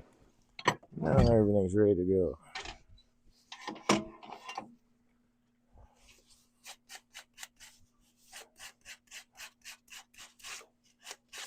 You know, with a sharp parting tool, I really didn't get. Well, I was really a lot more careful too, so I really didn't get any tear out here. So, you know, maybe it's half a dozen one and six of the other. I guess. Oh, that's starting to close. I suppose that whether you do that center tenon here before you make the three faces, or you do it after, as long as you got a really, really sharp tool, which I did here. I did there too, but I goofed it up. Then there's really not that much tear out, even having the faces already cut. So that's good to know and good to pass on, I think.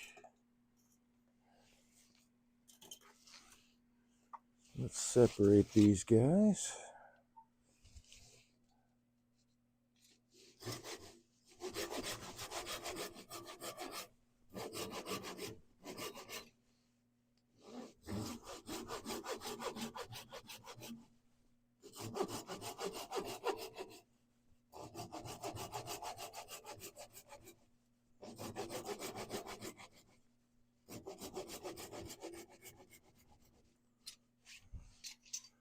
Really trying to be careful, make sure the saw teeth don't touch that edge where they're going to meet the lid in the box body. And I can make a little bit more cut there. And I can make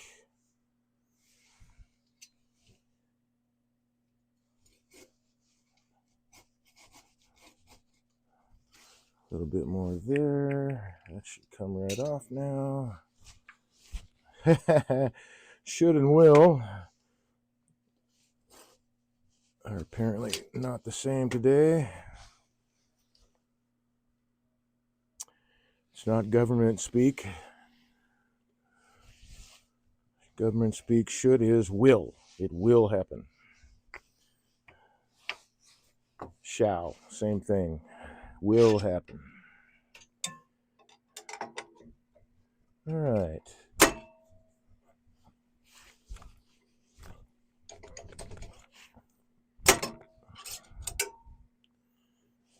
Now we can remove that guy and get our chuck up here.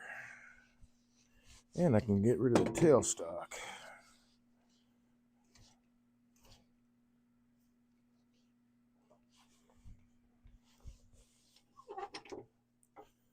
So let's do that. Let's get rid of this center here,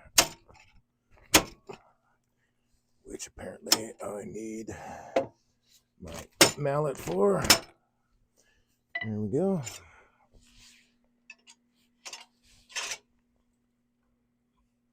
Move that aside. How are we doing on time? 10 o'clock. Well, so we'll have one project done today. It's not so bad, at least in theory. All right, I'm going to start with the body of the box first. There's the key.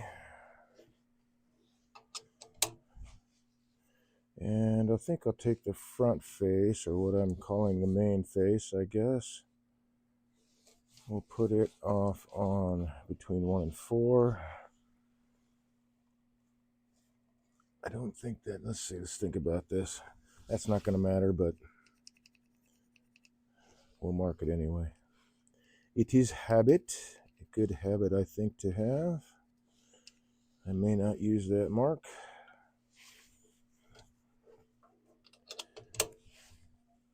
But at least I know I can get it back in the same spot. Okay.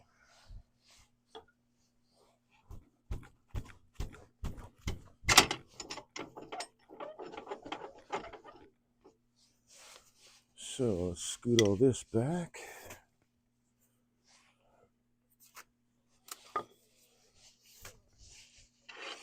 There we go. Put that light there. Now I can go to a much shorter tool rest. Yay. There's bunches of ways to do this stuff too. I guess I could use a Forstner bit if I really wanted to.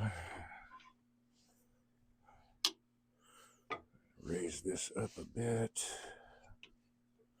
I did finally go and get longer Allen screws and drill into this more, and I added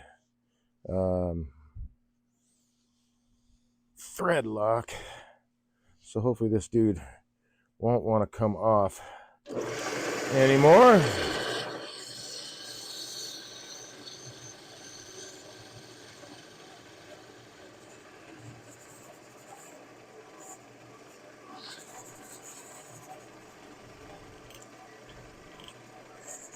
I'm going to make a micro adjustment and come up just a bit, I think. Let's see if that does it.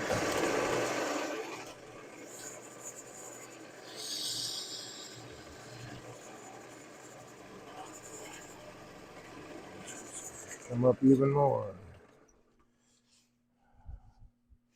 Not up enough.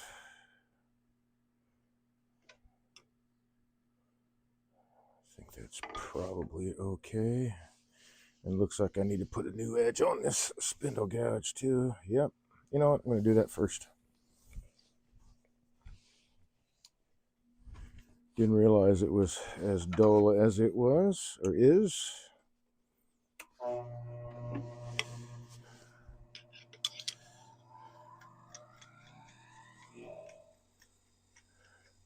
Come on now. All right.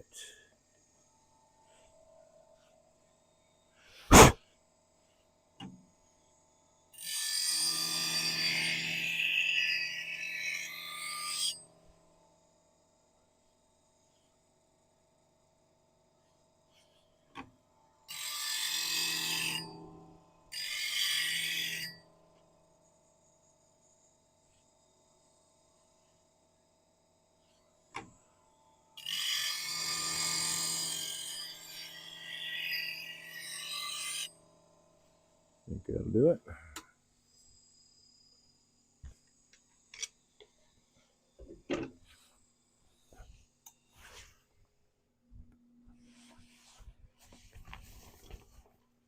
Okay. Let's turn that off. That way I think you can see what's happening here.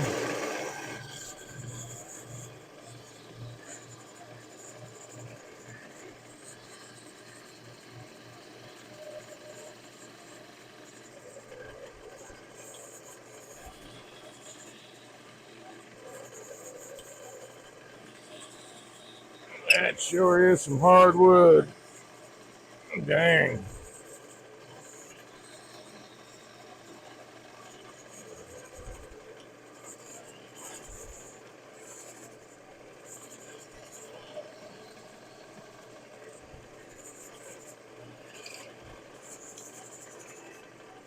Just about there. I think that'll probably do it. Yep. Excuse me. Just breathe in. Oh, just breathe in my own saliva. Excuse me. I'll turn off the mic for a sec.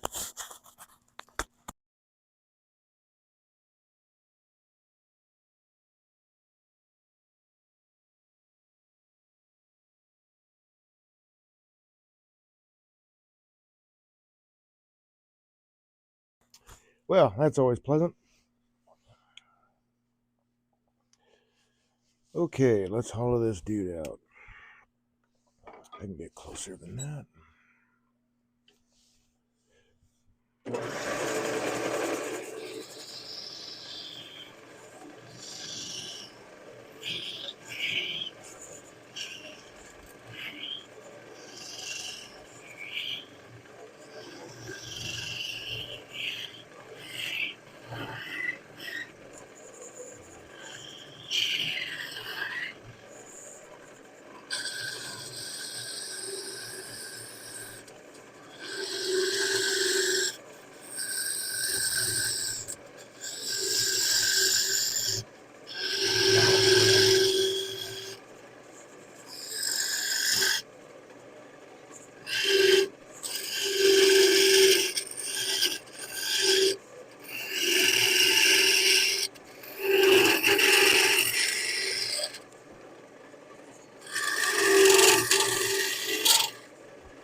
Getting harder to see there. There we go.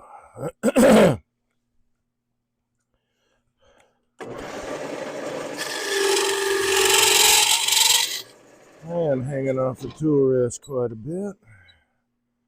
Let's see about... Well, I can open that hole up some more.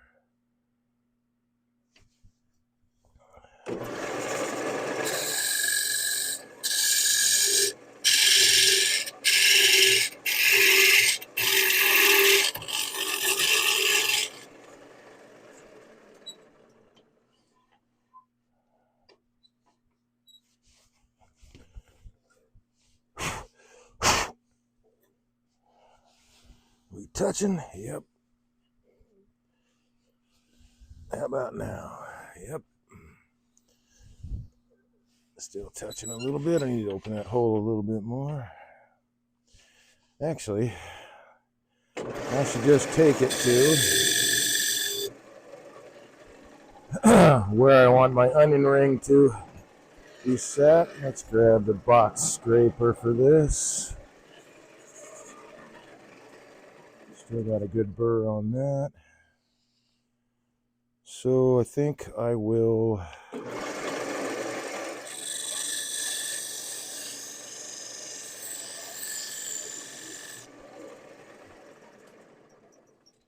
make that my wall thick, maybe a little bit thinner than that. Yeah, I'll go a little bit thinner than that.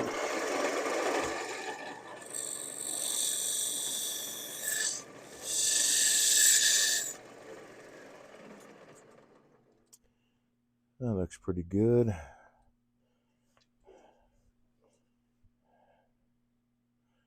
Yeah, that looks pretty good.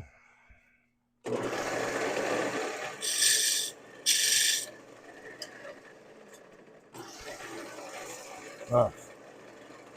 And I need to take this down. I think that's a good depth for my onion ring.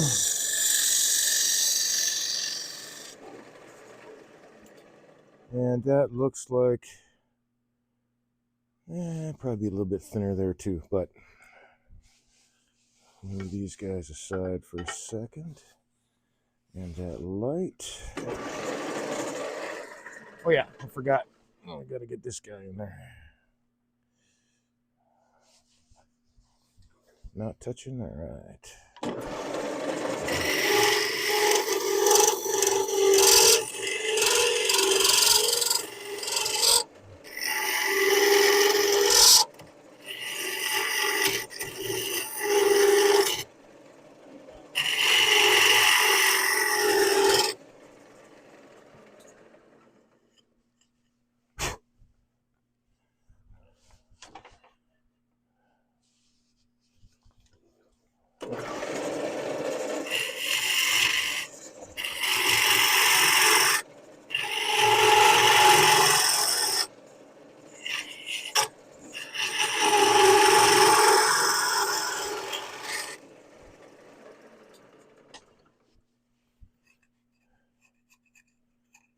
And now I can get a scraper in there and finish that off. Let's get rid of that nub though, or not that nub, but that little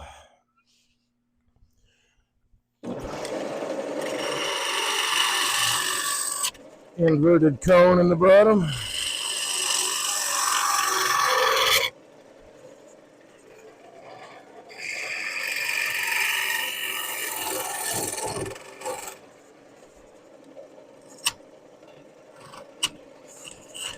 Why are you being grabby? I don't understand. Grind's alright.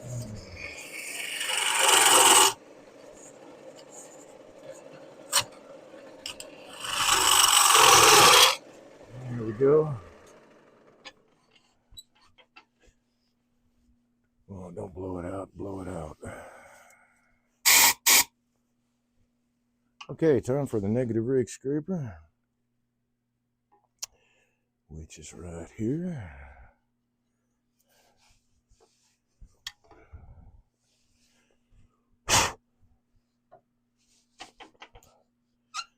And I think that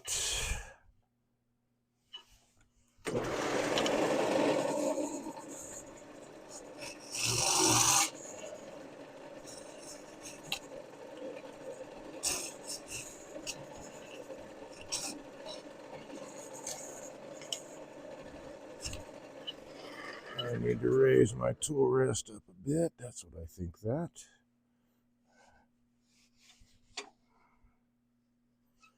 And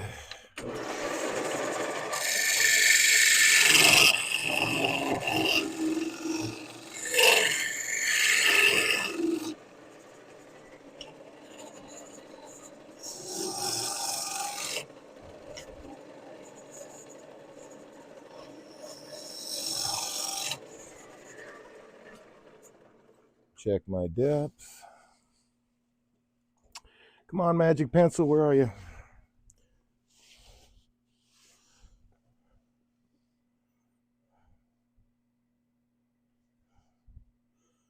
Go a little bit deeper. Let me put a fresh burr on this guy. Let's blow this out real quick so I can see the sidewalls.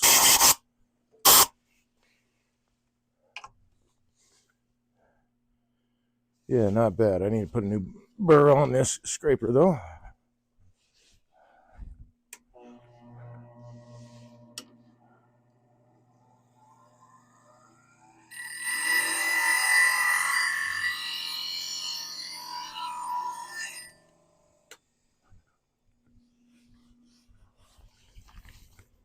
Okay.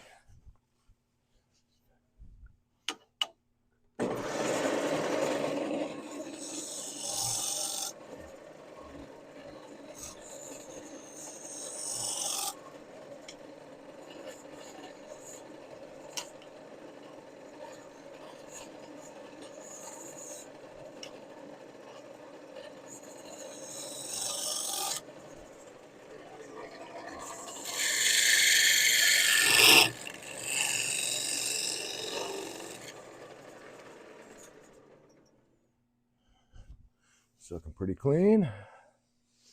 I'm liking that.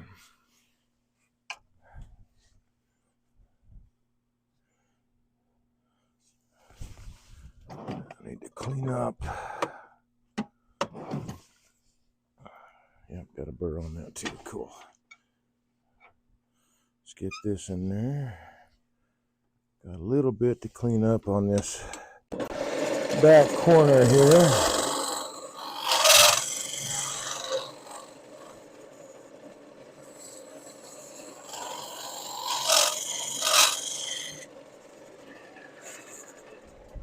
Look, this stuff is not off balance, so you shouldn't be throwing ourselves into the shavings.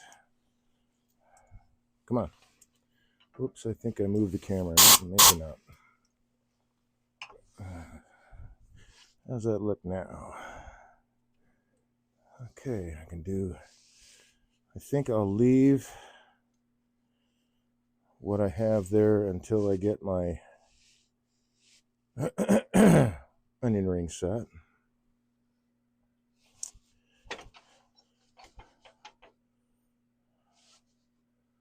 I want to make sure that this is straight, not that tool, this tool. Drop that down.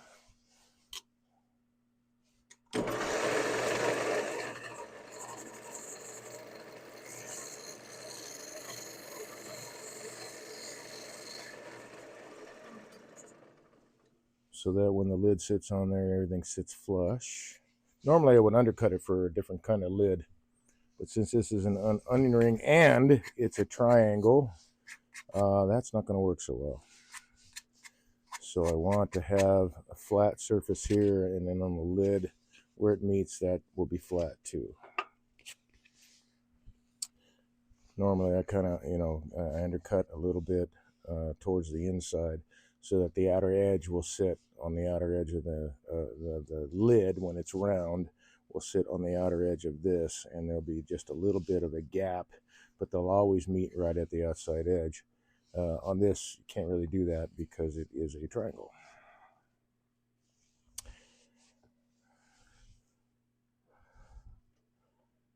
I mean, that's not bad. I'm wondering if I should... Wonder.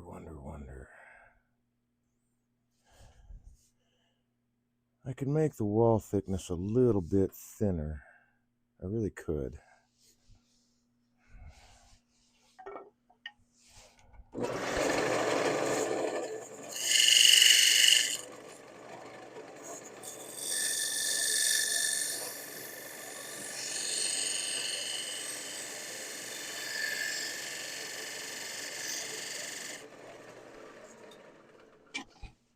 Yeah, that'll work. Okay. Now we're going to jump right over to my dude here. I hope I didn't cut that too far down. Let's see. That gives me 3/8-ish. That give me almost a 1/4 inch there. Yeah, okay. So I can take this guy out, which is a good thing I marked it, because I can put it right back in there.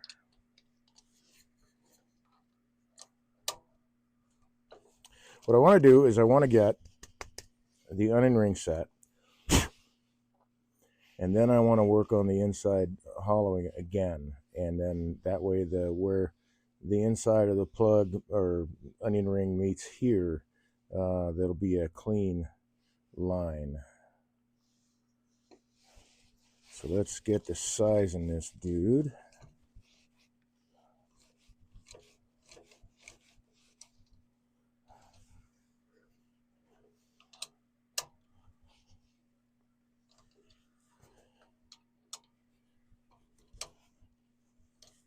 All right. Yes, quite a bit smaller.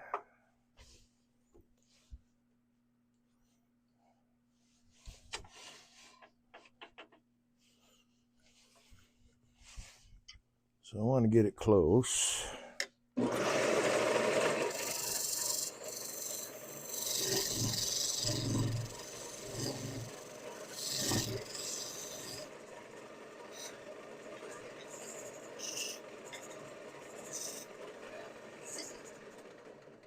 Want a good snug fit for that.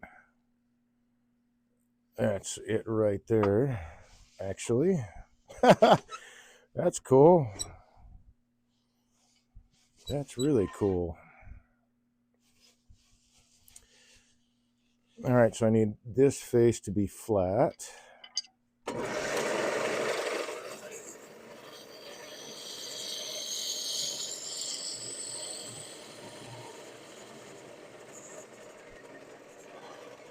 Whoops.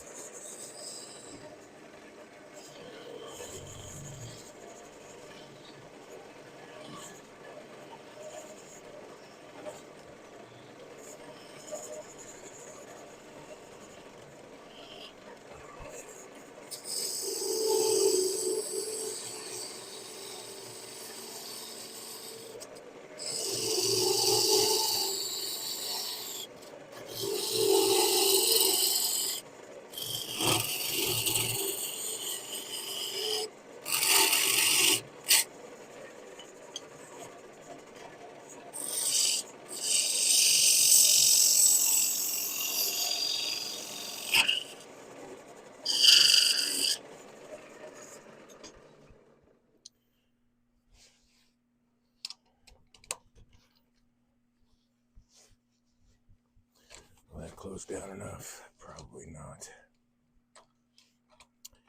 Okay then.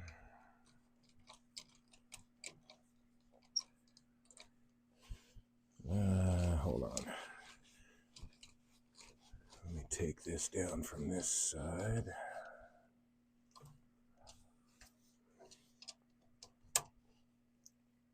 There we go.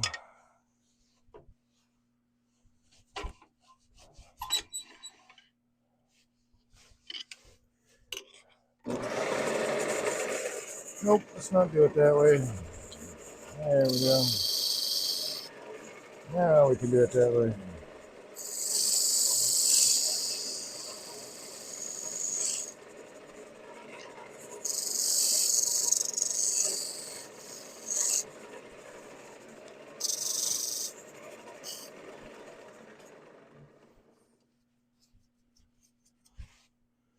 What do I do with that? There it is.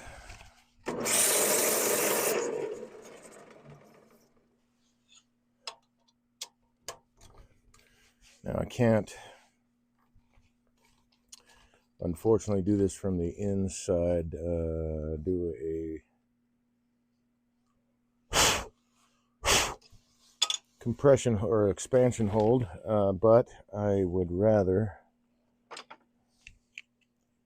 Will that work? That'll work.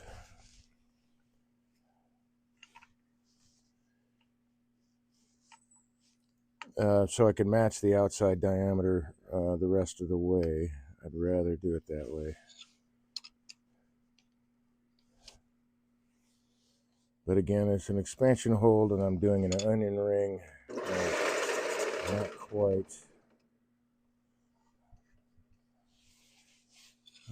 quite running true.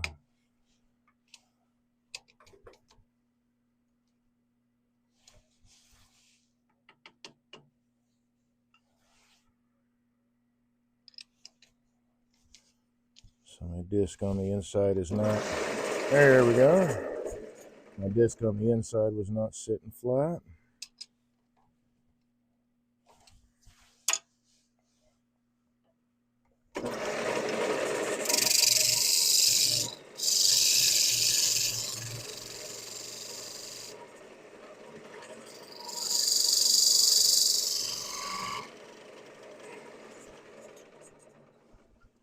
You're not supposed to move on me.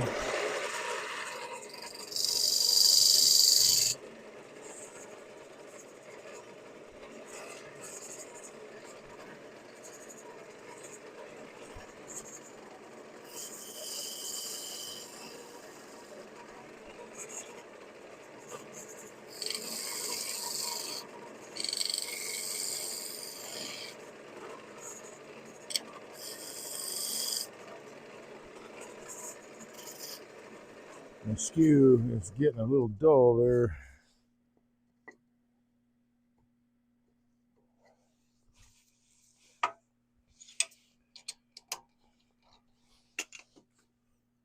There goes that. All right. I think I might. Oh, that's not going to be tall enough.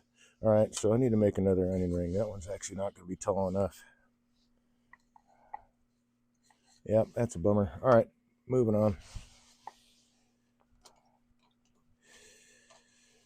Let's see. Hey, there's a piece of maple I can use. Why not? Right, that's bigger than this is, right? Yes, very good.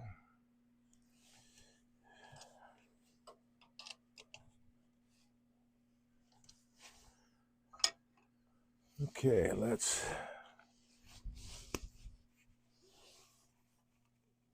hone up the skew a little bit.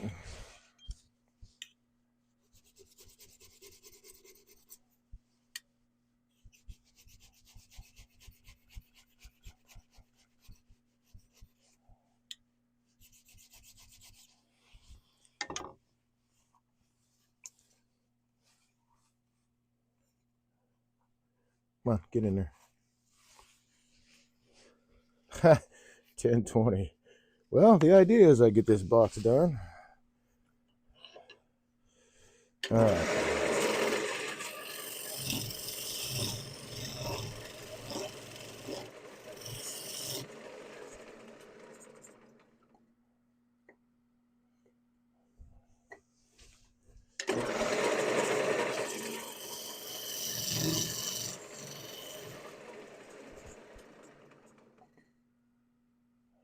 Oh, that's close.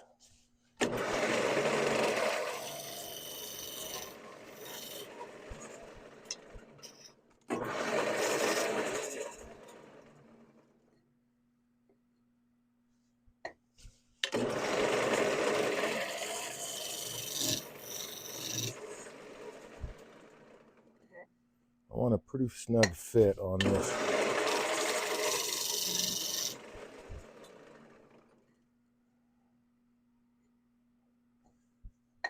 Onion ring.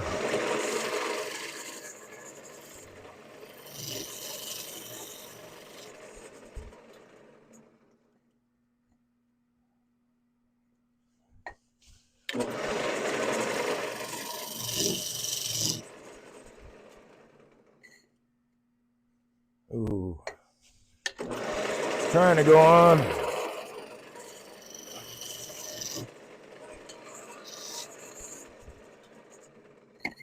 There it is. All right. Come on. Very snug fit.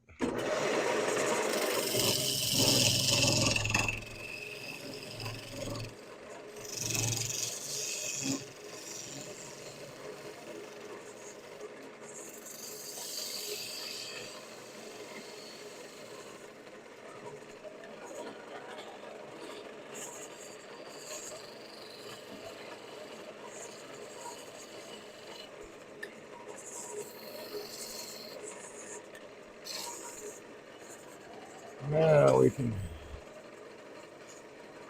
knock out the center.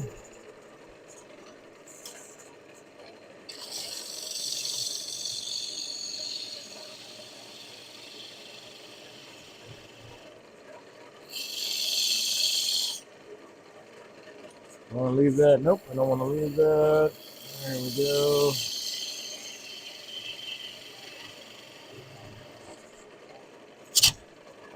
Now.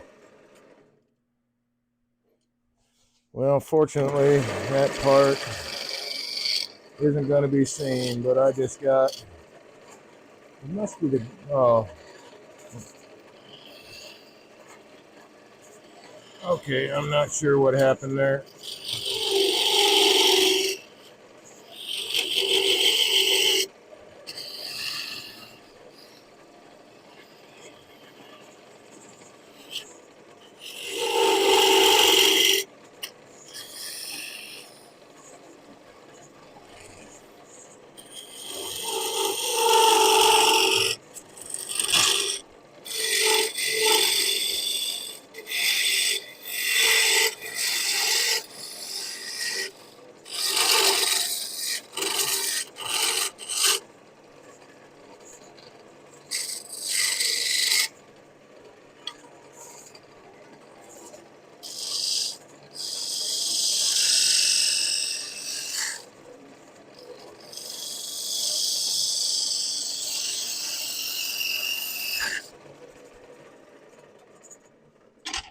Anyway, that part won't be visible, thank God. Kind of stinks though. All right, this has got to be flat.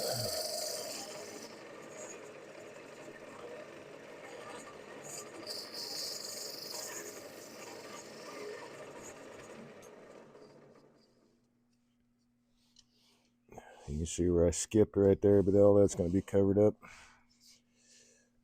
fortunately.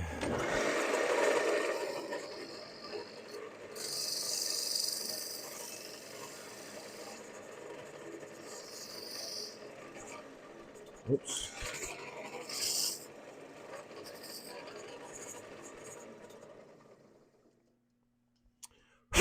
Okay. Let's double check my fit here. That is tight. Ooh, yeah, that's tight.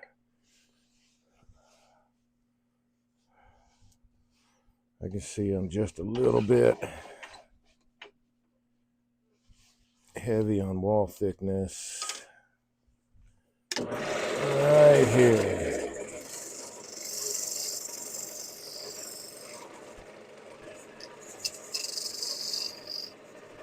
Chamfer that edge. We'll spin this around.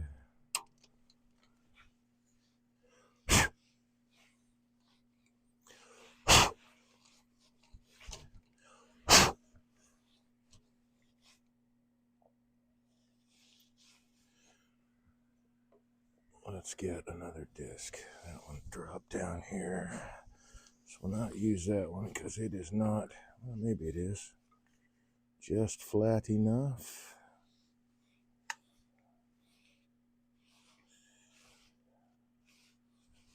Get this to running true.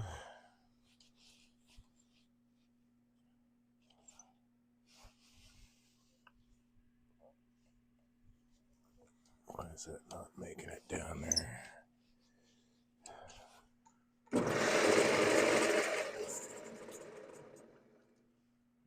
Okay.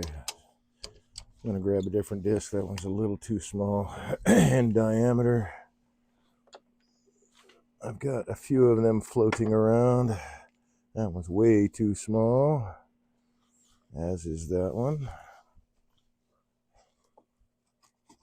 Oh, I could throw out a jam chuck. Why not? But let's grab a disc. That'll be too big. All right, one moment. I gotta stand over here on my little totes and grab one out of here. That might be the right size. Maybe. Nope. Too big. That one's smaller but too wide.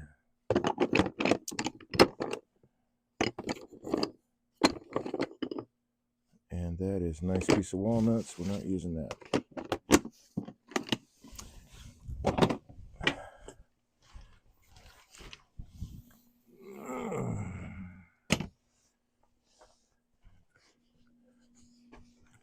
What do we got in here? I can use that. And I can use that. Although that's too wide too, isn't it? Yep. We'll just cut it down to size.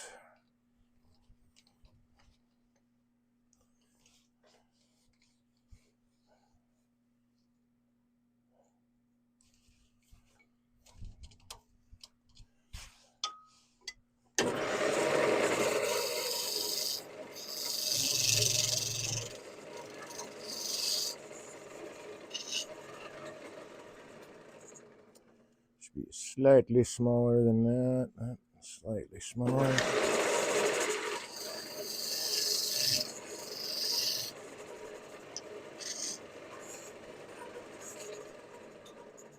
Now,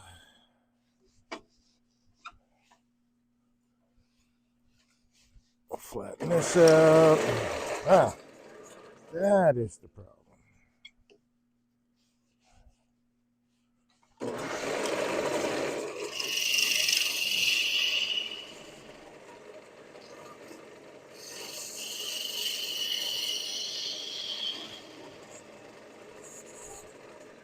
Tool rest was too high.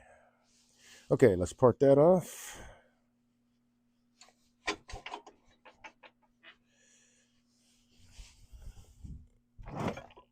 Where's my parting tool? Oh, it's right here. Duh. Yeah, that'll work.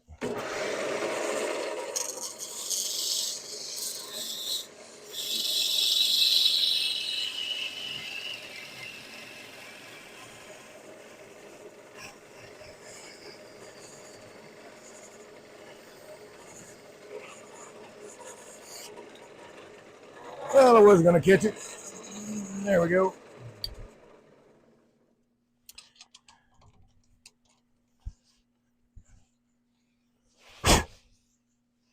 So now I got one that's the right size. Can stand off to be able to get this knocked down. Should be running true. Yes.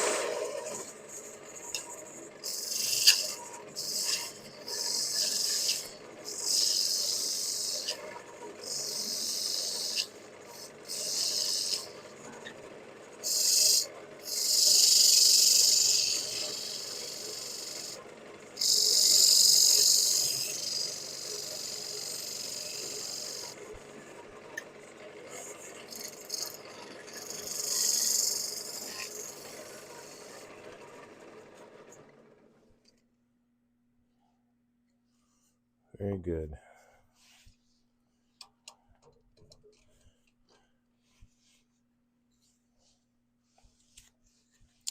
All right, let's get rid of these guys, get rid of this guy. I'm going to grab some glue really quick.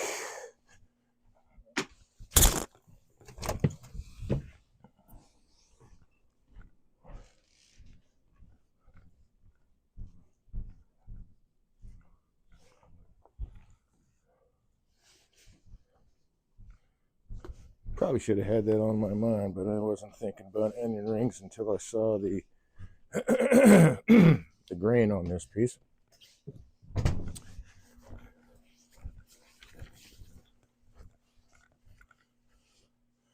So I did not have the glue ready to go. Yeah, that'll be a good, yeah, that's good. I like that.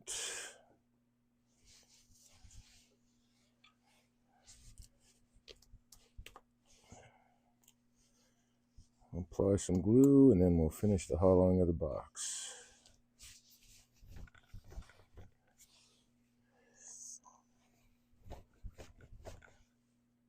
Oops. Ooh, that's not good.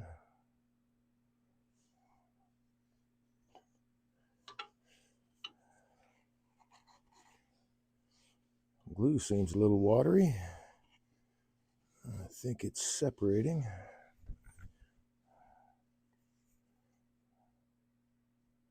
All right, I'm going to go see about another bottle of glue. That's a shame. I have not seen that before. Not with Tight Bond anyway. Getting all watery on me.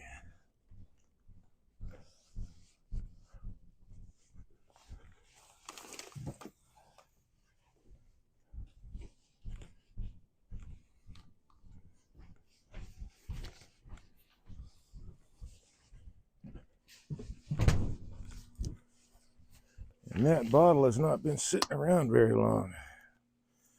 It's the one I've been using. It's almost empty, but I was just surprised that it would be that watery. Speaking of which, I should have grabbed some water.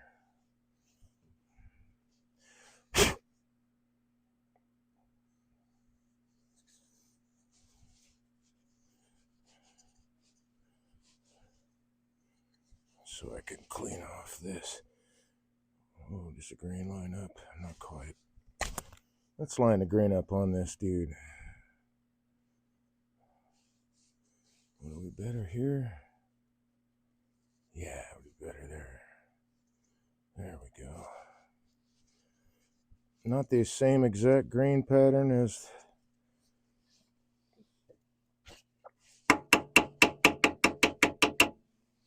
the main piece of wood, but it's close. And now we've got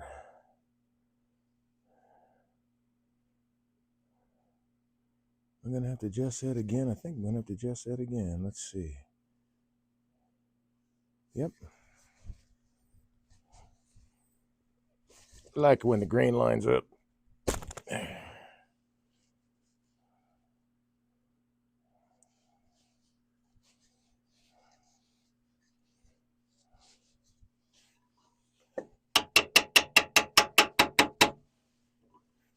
Alrighty. Put the glue away, get just a little dab of water on this paper towel so I can clean the glue off that piece.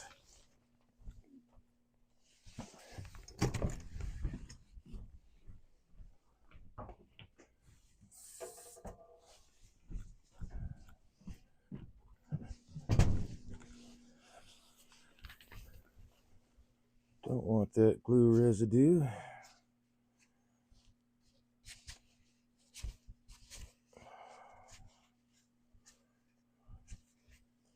Especially putting whatever finished product I use.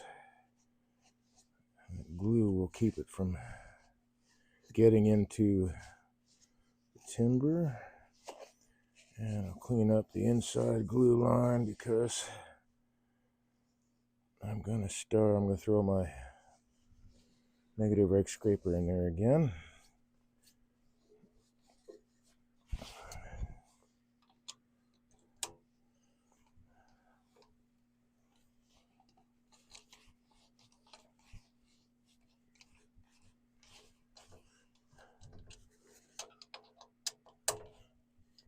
And then straighten up both that joint, but the wall thickness for both to be even.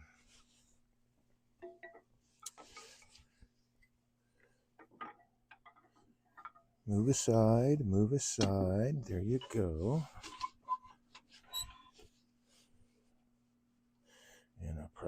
raise this up a bit, so I'll do that now. Should be running true. Yep.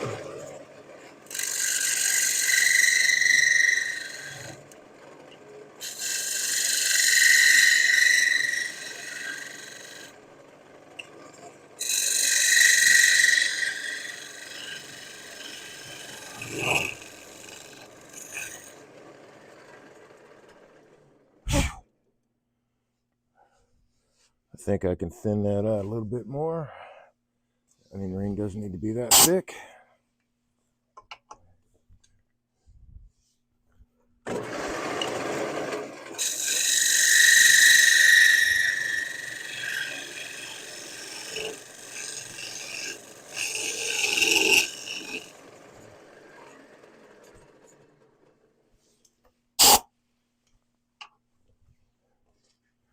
And the joint is really clean in there now, which is what I was after. And my depth,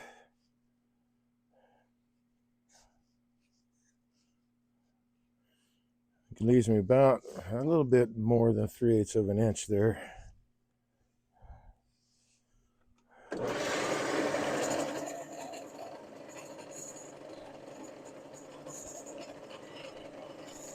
The tiniest little nub there in the bottom.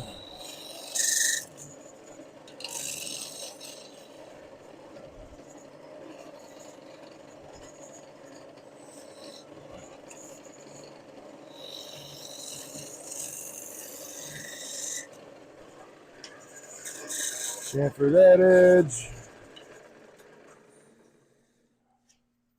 There we have the box. All that's left is the lid. 20 minutes to do a lid. I think we can do that. Let's take a look at this guy. Yeah, that looks pretty nice. I would like to clean up, unless that is a beetle track.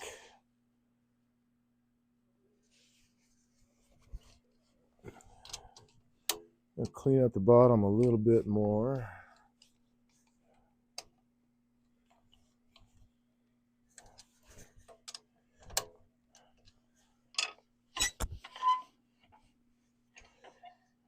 Just get really close there.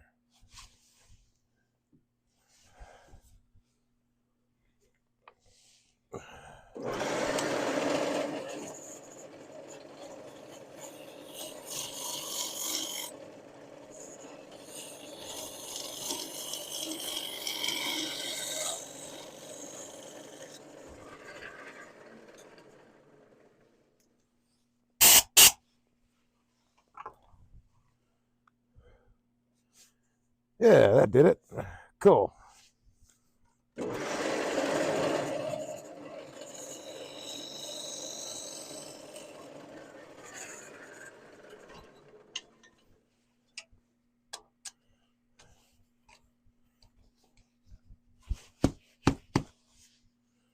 Yeah, that looks a lot better. Shine a light in there. A lot better. All right, cool. So that's done. I can worry about this bit later. Lid. Here you are.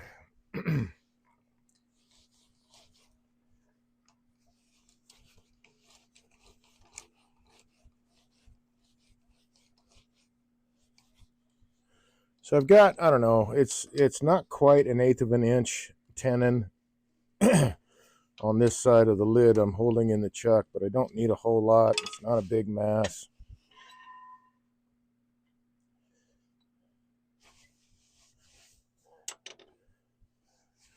Set that aside and bring this guy back.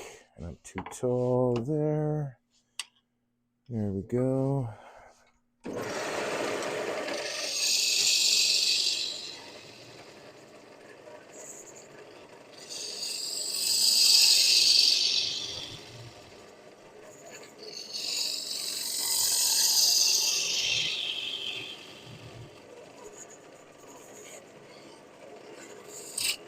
Easy there, killer. What you trying to do there, man?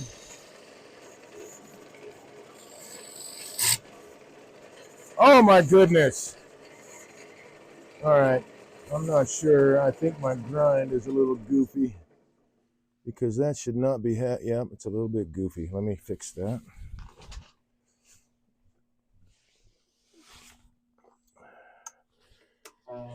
I should not be grabbing on this side. It looks like I got just a touch more height on this side with that wing. And it's getting grabby.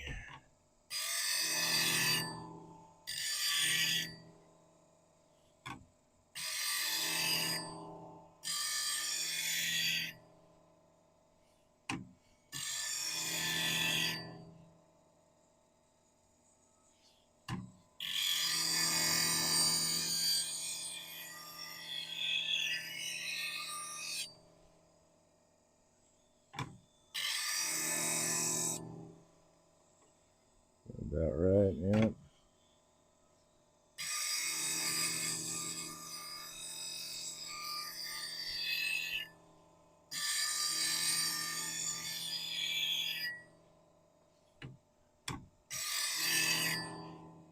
I'm gonna touch this up a little bit. I'm gonna do a little bit of extra grinding because the grind I left myself was not quite right.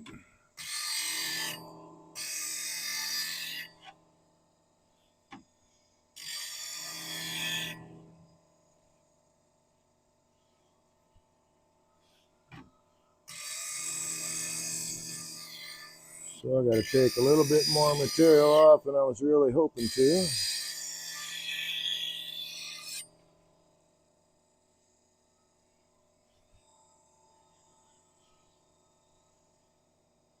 Still not quite right.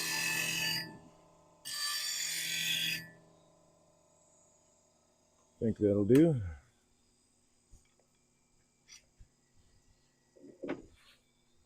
Worst case scenario, I got this guy. Yeah, that's a bummer. All right.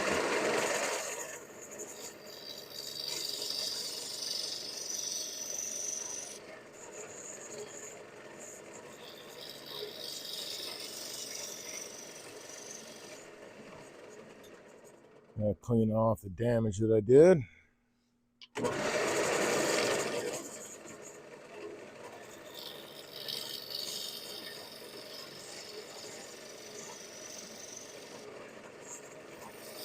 And we want a flat face. Pretty doggone flat. But let's just make a little tiny adjustments.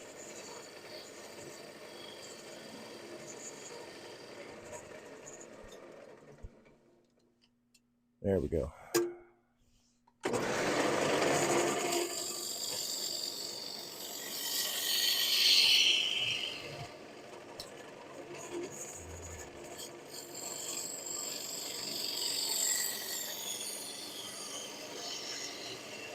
Yeah, it's light years better.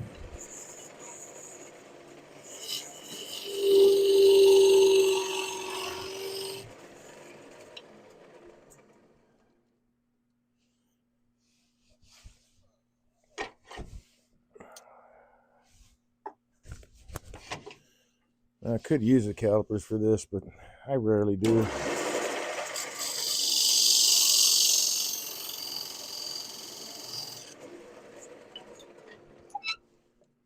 Get a custom fit. I don't know. I just rarely do. I probably should.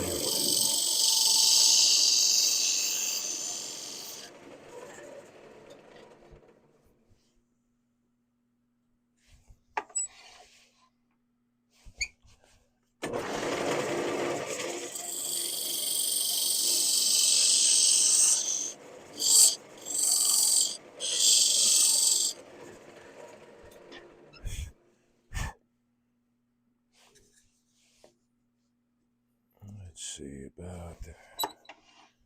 We'll just sneak up on it.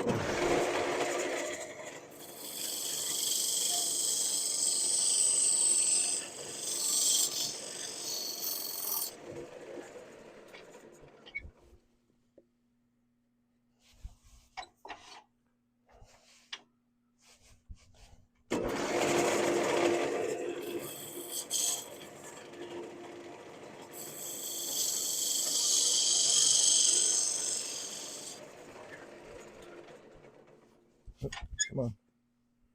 So close.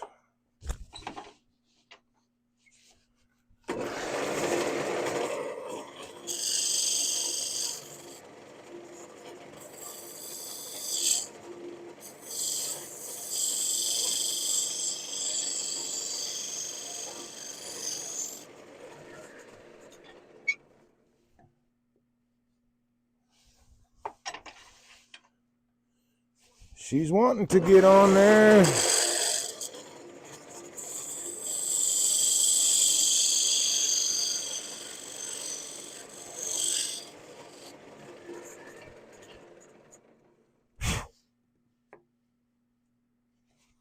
Too tight.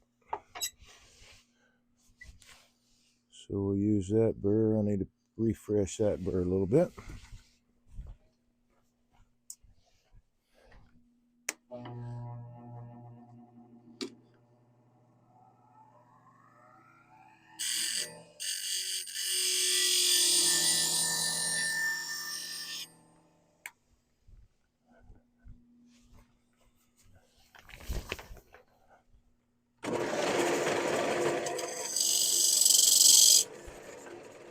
And we'll take it off by going sideways. Not deep enough.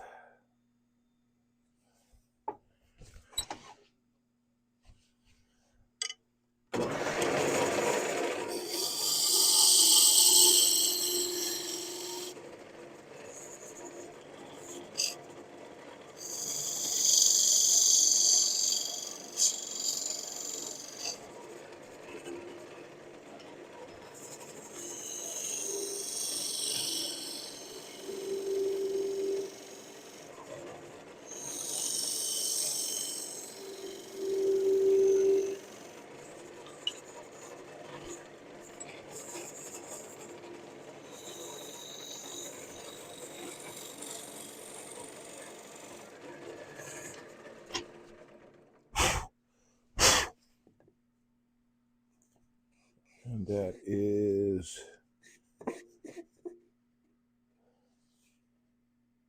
deep enough. All right, so that's the lid.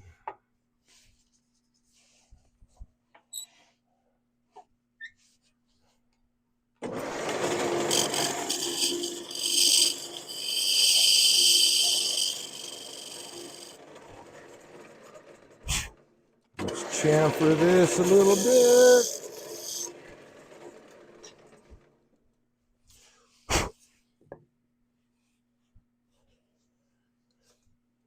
And a little bit of hand sanding and all that will line up really nicely.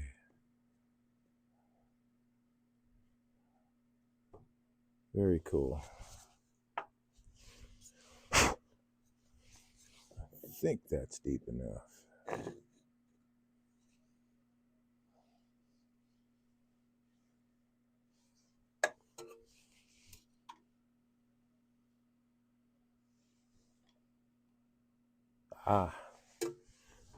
Need to make this just a tad bit flatter.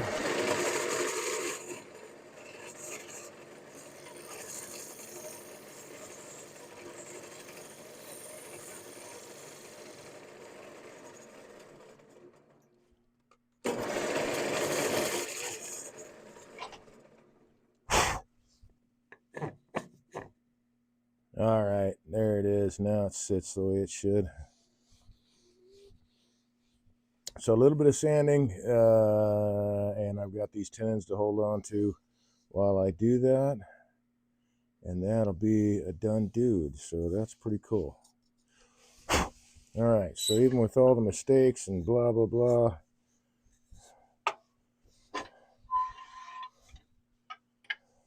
we have a box. Not quite finished, but it's close. I should mark this.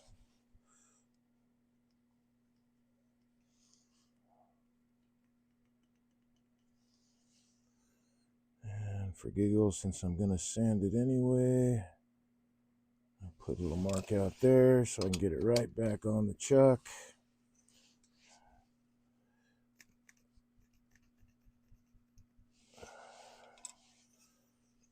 And I've got plenty of room. Well, actually, I can take this down further. I've got plenty of thickness there. So, hey, man, we got a couple minutes. What the hell?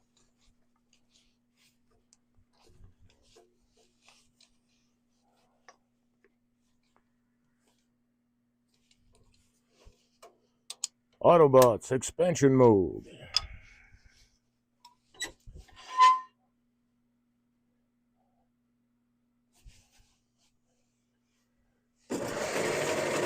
Oh, hello. That's too high.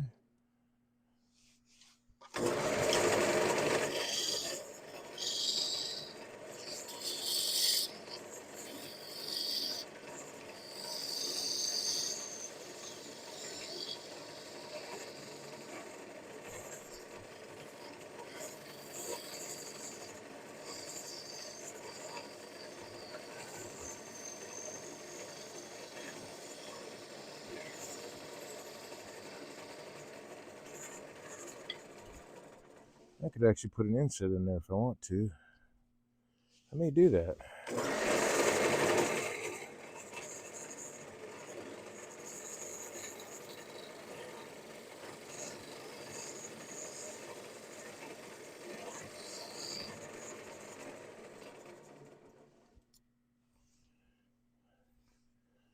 Yeah, that's pretty wood, man.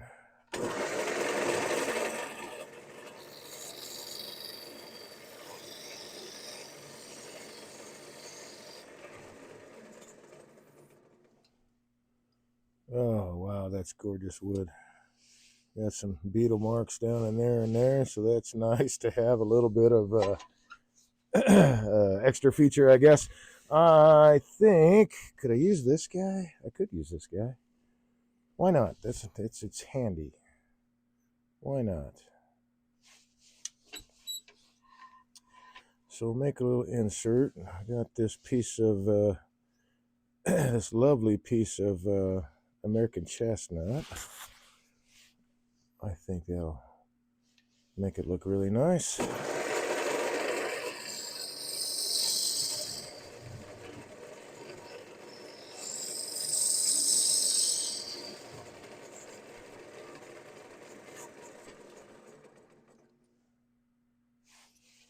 Let's take that off though.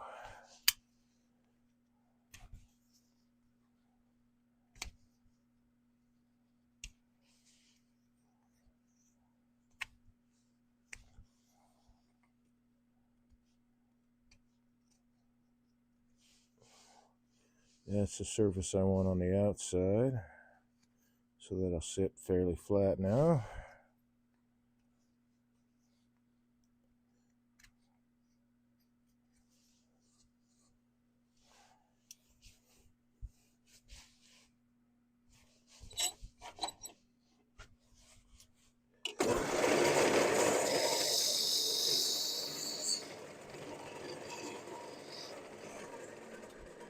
Bring this up a bit.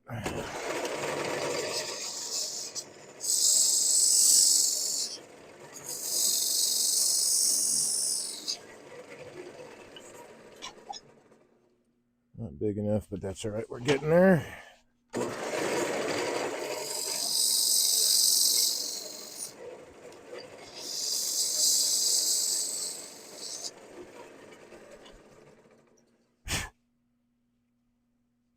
Oh, so close. Let's see, I think I want to take this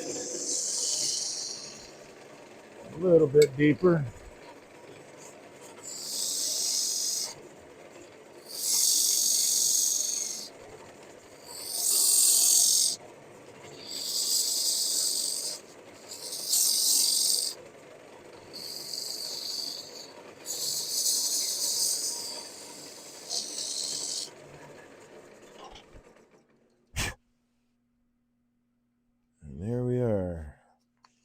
it around. There we go. That's the fit. Okay, so that will be my insert. So let's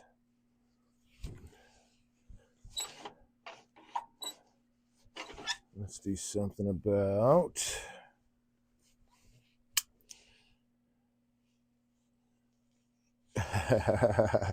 oh, that fits in there really good. Okay, let's grab the chisel.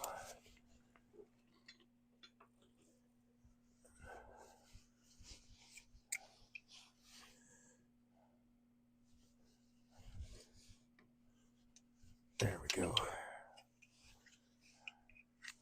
So we'll glue that in place here momentarily. First, I want to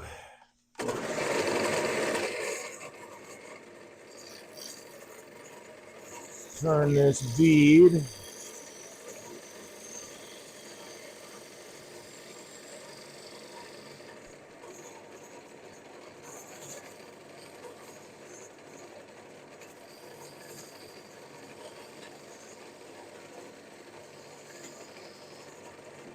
Just like that.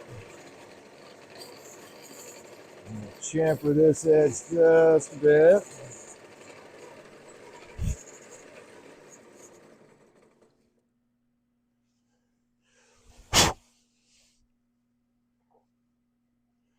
And then we'll glue her in place. I don't think that's flat enough yet though. So let's grab the 1/4 inch skew.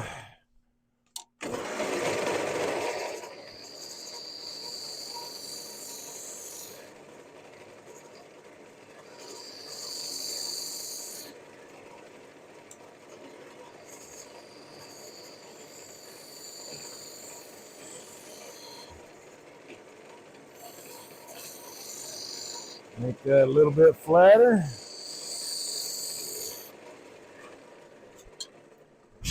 Step right inside the door to grab the glue.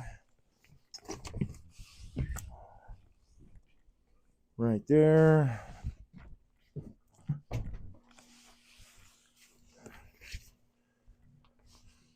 Let's see. I do not still have my mark now. Oh, that's all right. This was an expansion mode anyway. That doesn't matter. Okay, I need to take a little bit of this.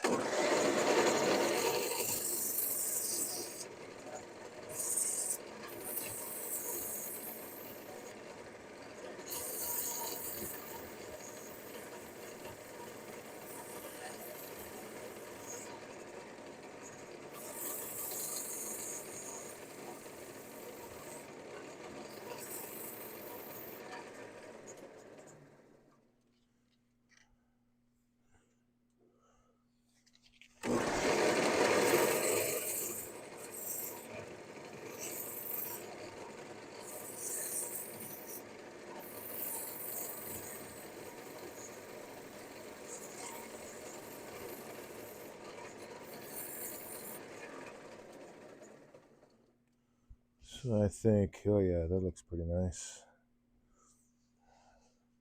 All right. So we will line this grain up. Better that way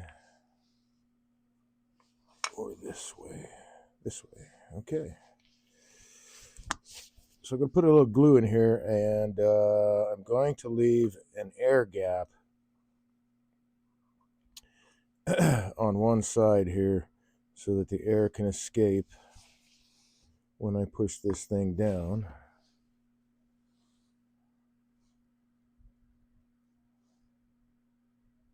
As opposed to putting glue all the way around it, because then I run into a, well, basically it turns into a piston, right? All the pressure can't escape.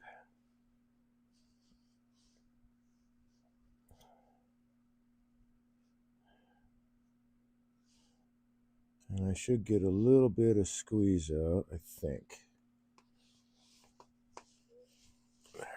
Maybe not.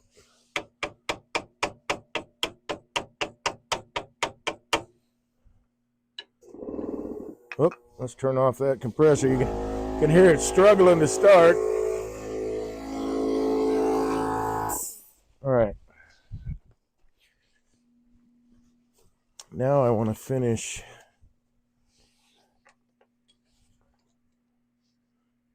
the dome on this guy.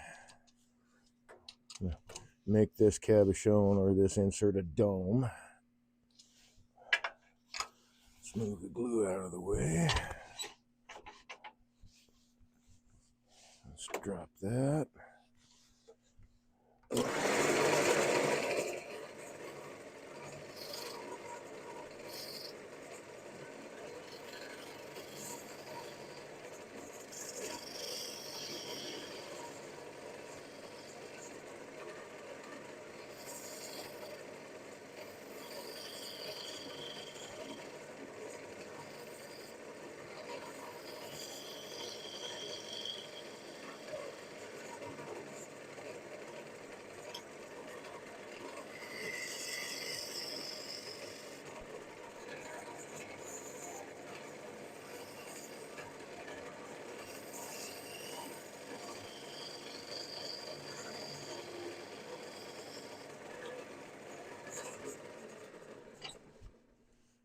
Lovely.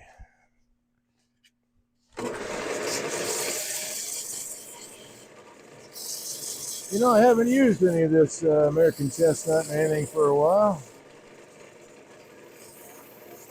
It is some pretty wood. It's root burl, actually.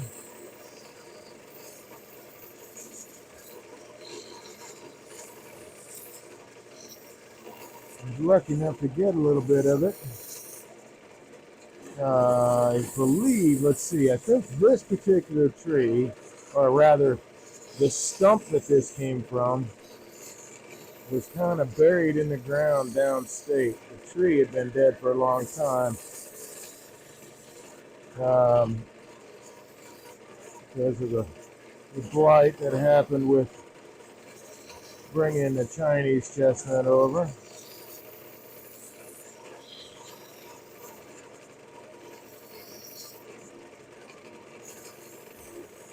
Look into that too. They were doing a breeding program to try to breed the two species together to bring back.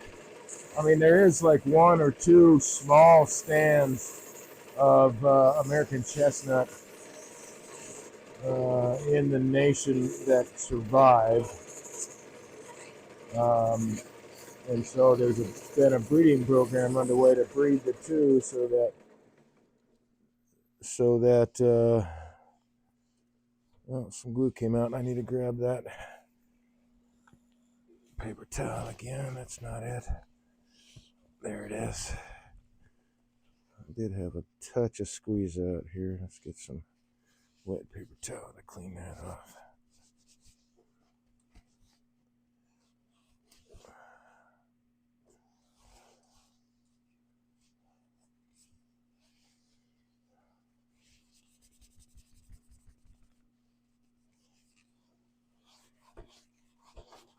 Make sure that's all off.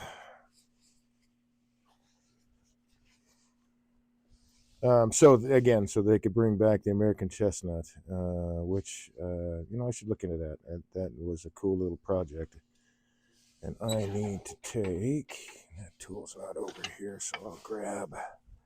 Nope, not that drawer. I make one more adjustment to this lid.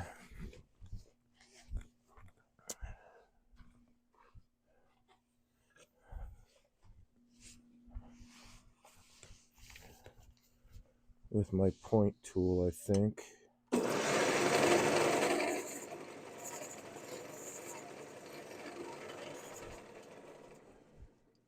Yeah, that was perfect. All right, cool. All right, so there we have the lid with the insert, the grain. It lines up pretty close. That's kind of groovy. With the onion ring for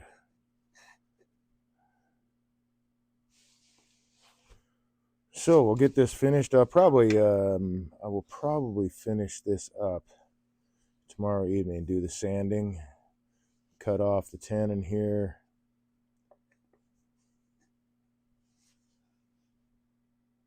Yeah, that's a nice fit. And sand everything so that everything lines up really nice. There's just a little bit right here that's just a tad bit of overhang. Just right on this face here. Here it's not. Maybe just a touch right there. And here it is, just a touch right there. So that won't take very much sanding. I can hit it with 150 and then 220. I'm definitely going to clean out these beetle holes because I think those are always cool. And then once all the glue has dried, I will be able to put finish on it. So there we go. All right. Let's move that aside. That was kind of an adventure. Took a little bit longer than I expected. Did I never turn the microphone back on? I did. Oh, thank goodness. Mistakes are good for me to see. Oh, thanks. You'll see some. I don't always post or put down. I do try to put things out there, even on social media. It's not always perfect all the time. Most of the posts that people put out there are not the mistakes. I think mistakes are important too. For one, hopefully to spur you on to get better with your tool skills or figure out whatever the problem was. In my case, it was bad grind on the spindle gouge, and the tool rest was just a touch high. But we were able to mitigate that. Thankfully, I did not have a destroyed piece, which is always a bummer. Let's move this to the main cam. Yeah. So, like I say, this is turning live, man. Whatever happens, and you're along for it too, man. So, thanks for joining me. This was Twitch Tuesday, Turning with Dave. Thanks again for joining me tonight. Hopefully, you can make it tomorrow even, Wednesday. I do Tuesdays and Wednesdays, 8 to 11 Eastern Standard Time. And except for mitigating circumstances, like last week, my browser updated and then Twitch didn't recognize the browser, which has happened to me in the past. Although usually it's happened, at least a day before I have to get online. And that last week it happened the day of, and I tried all day to get online, to get on the Twitch anyway. To be able to get things set up, and I could not log in because it did not recognize my browser until Twitch caught up with the updates that were put out for Firefox. Anyway, is the browser that I use, and it updates fairly often. But I do get hiccups with Twitch. So barring crazy circumstances like I don't know, negative 30 degrees and holidays and technical difficulties, which I don't think are ever going to go away as long as I'm on this in this particular area of town. I wanted to actually stream with my phone, but because I get such terrible signal in the first place, and the fact that I'm in the shop, the garage, I get almost no signal, and so streaming with the phone is a non-starter. I just can't do it. Here I am, not in the middle of town, but I'm not super far on the outskirts. I mean, I'm 5 minutes away from Interlochen School of Arts, so there's towers everywhere, and yet I have the world's crappiest signal, and I don't understand that. They must not be phone towers, is all I can think. They can't be, or my phone would have coverage. But anyway, barring all those circumstances, Tuesday to Wednesday nights, 8 to 11. Man, I'm out here. I'm really enjoying this. I hope that you have enjoyed today's journey with me as well, even with the hiccups. It just is what it is. As you become a better turner, and I'm saying this because this is the case that has happened with me. As you become a better turner, those mistakes become easier and easier to mitigate because you have more and more tools in your own toolkit. You could look at something and say, okay, here's how I fix that, or oh, I can do this, or I can change that. And so don't let the mistakes are what help you understand what needs to be improved. I don't want to say what's going wrong, or because it's not necessarily wrong. How you turn with the tools that you've got is unique to you, just as it is unique to me. There are some similarities, and we all start from the same base points, but everybody's physiology is different. So everybody turns a little bit different. And that's where you have to get that practice in and get that muscle memory in your body working with the tools. And it's nothing but time. That's all there is to it. It just takes a little time. And if you enjoy my turning as much as I do, you'll find the time. So thanks again for joining me, folks. I will look forward to seeing you tomorrow evening. Hopefully, let's turn that light off and see if we get a better. Not much of a better. It's just too much. Well, once this is done, we'll put it on Instagram, and then on my website you'll be able to see the actual wood grain. The light in here is just too crazy. Too many LEDs. It doesn't work right, so you really can't see this pale wood. We'll have to put a finish on it, but we'll do that after we get sanding. So I hope you stay friendly, folks. Thanks again for joining me. I hope to see you again tomorrow night. If not, next week, Tuesday and Wednesday, 8 to 11 Eastern Standard Time. Woodturning with Dave. Thanks a lot, folks. Good night.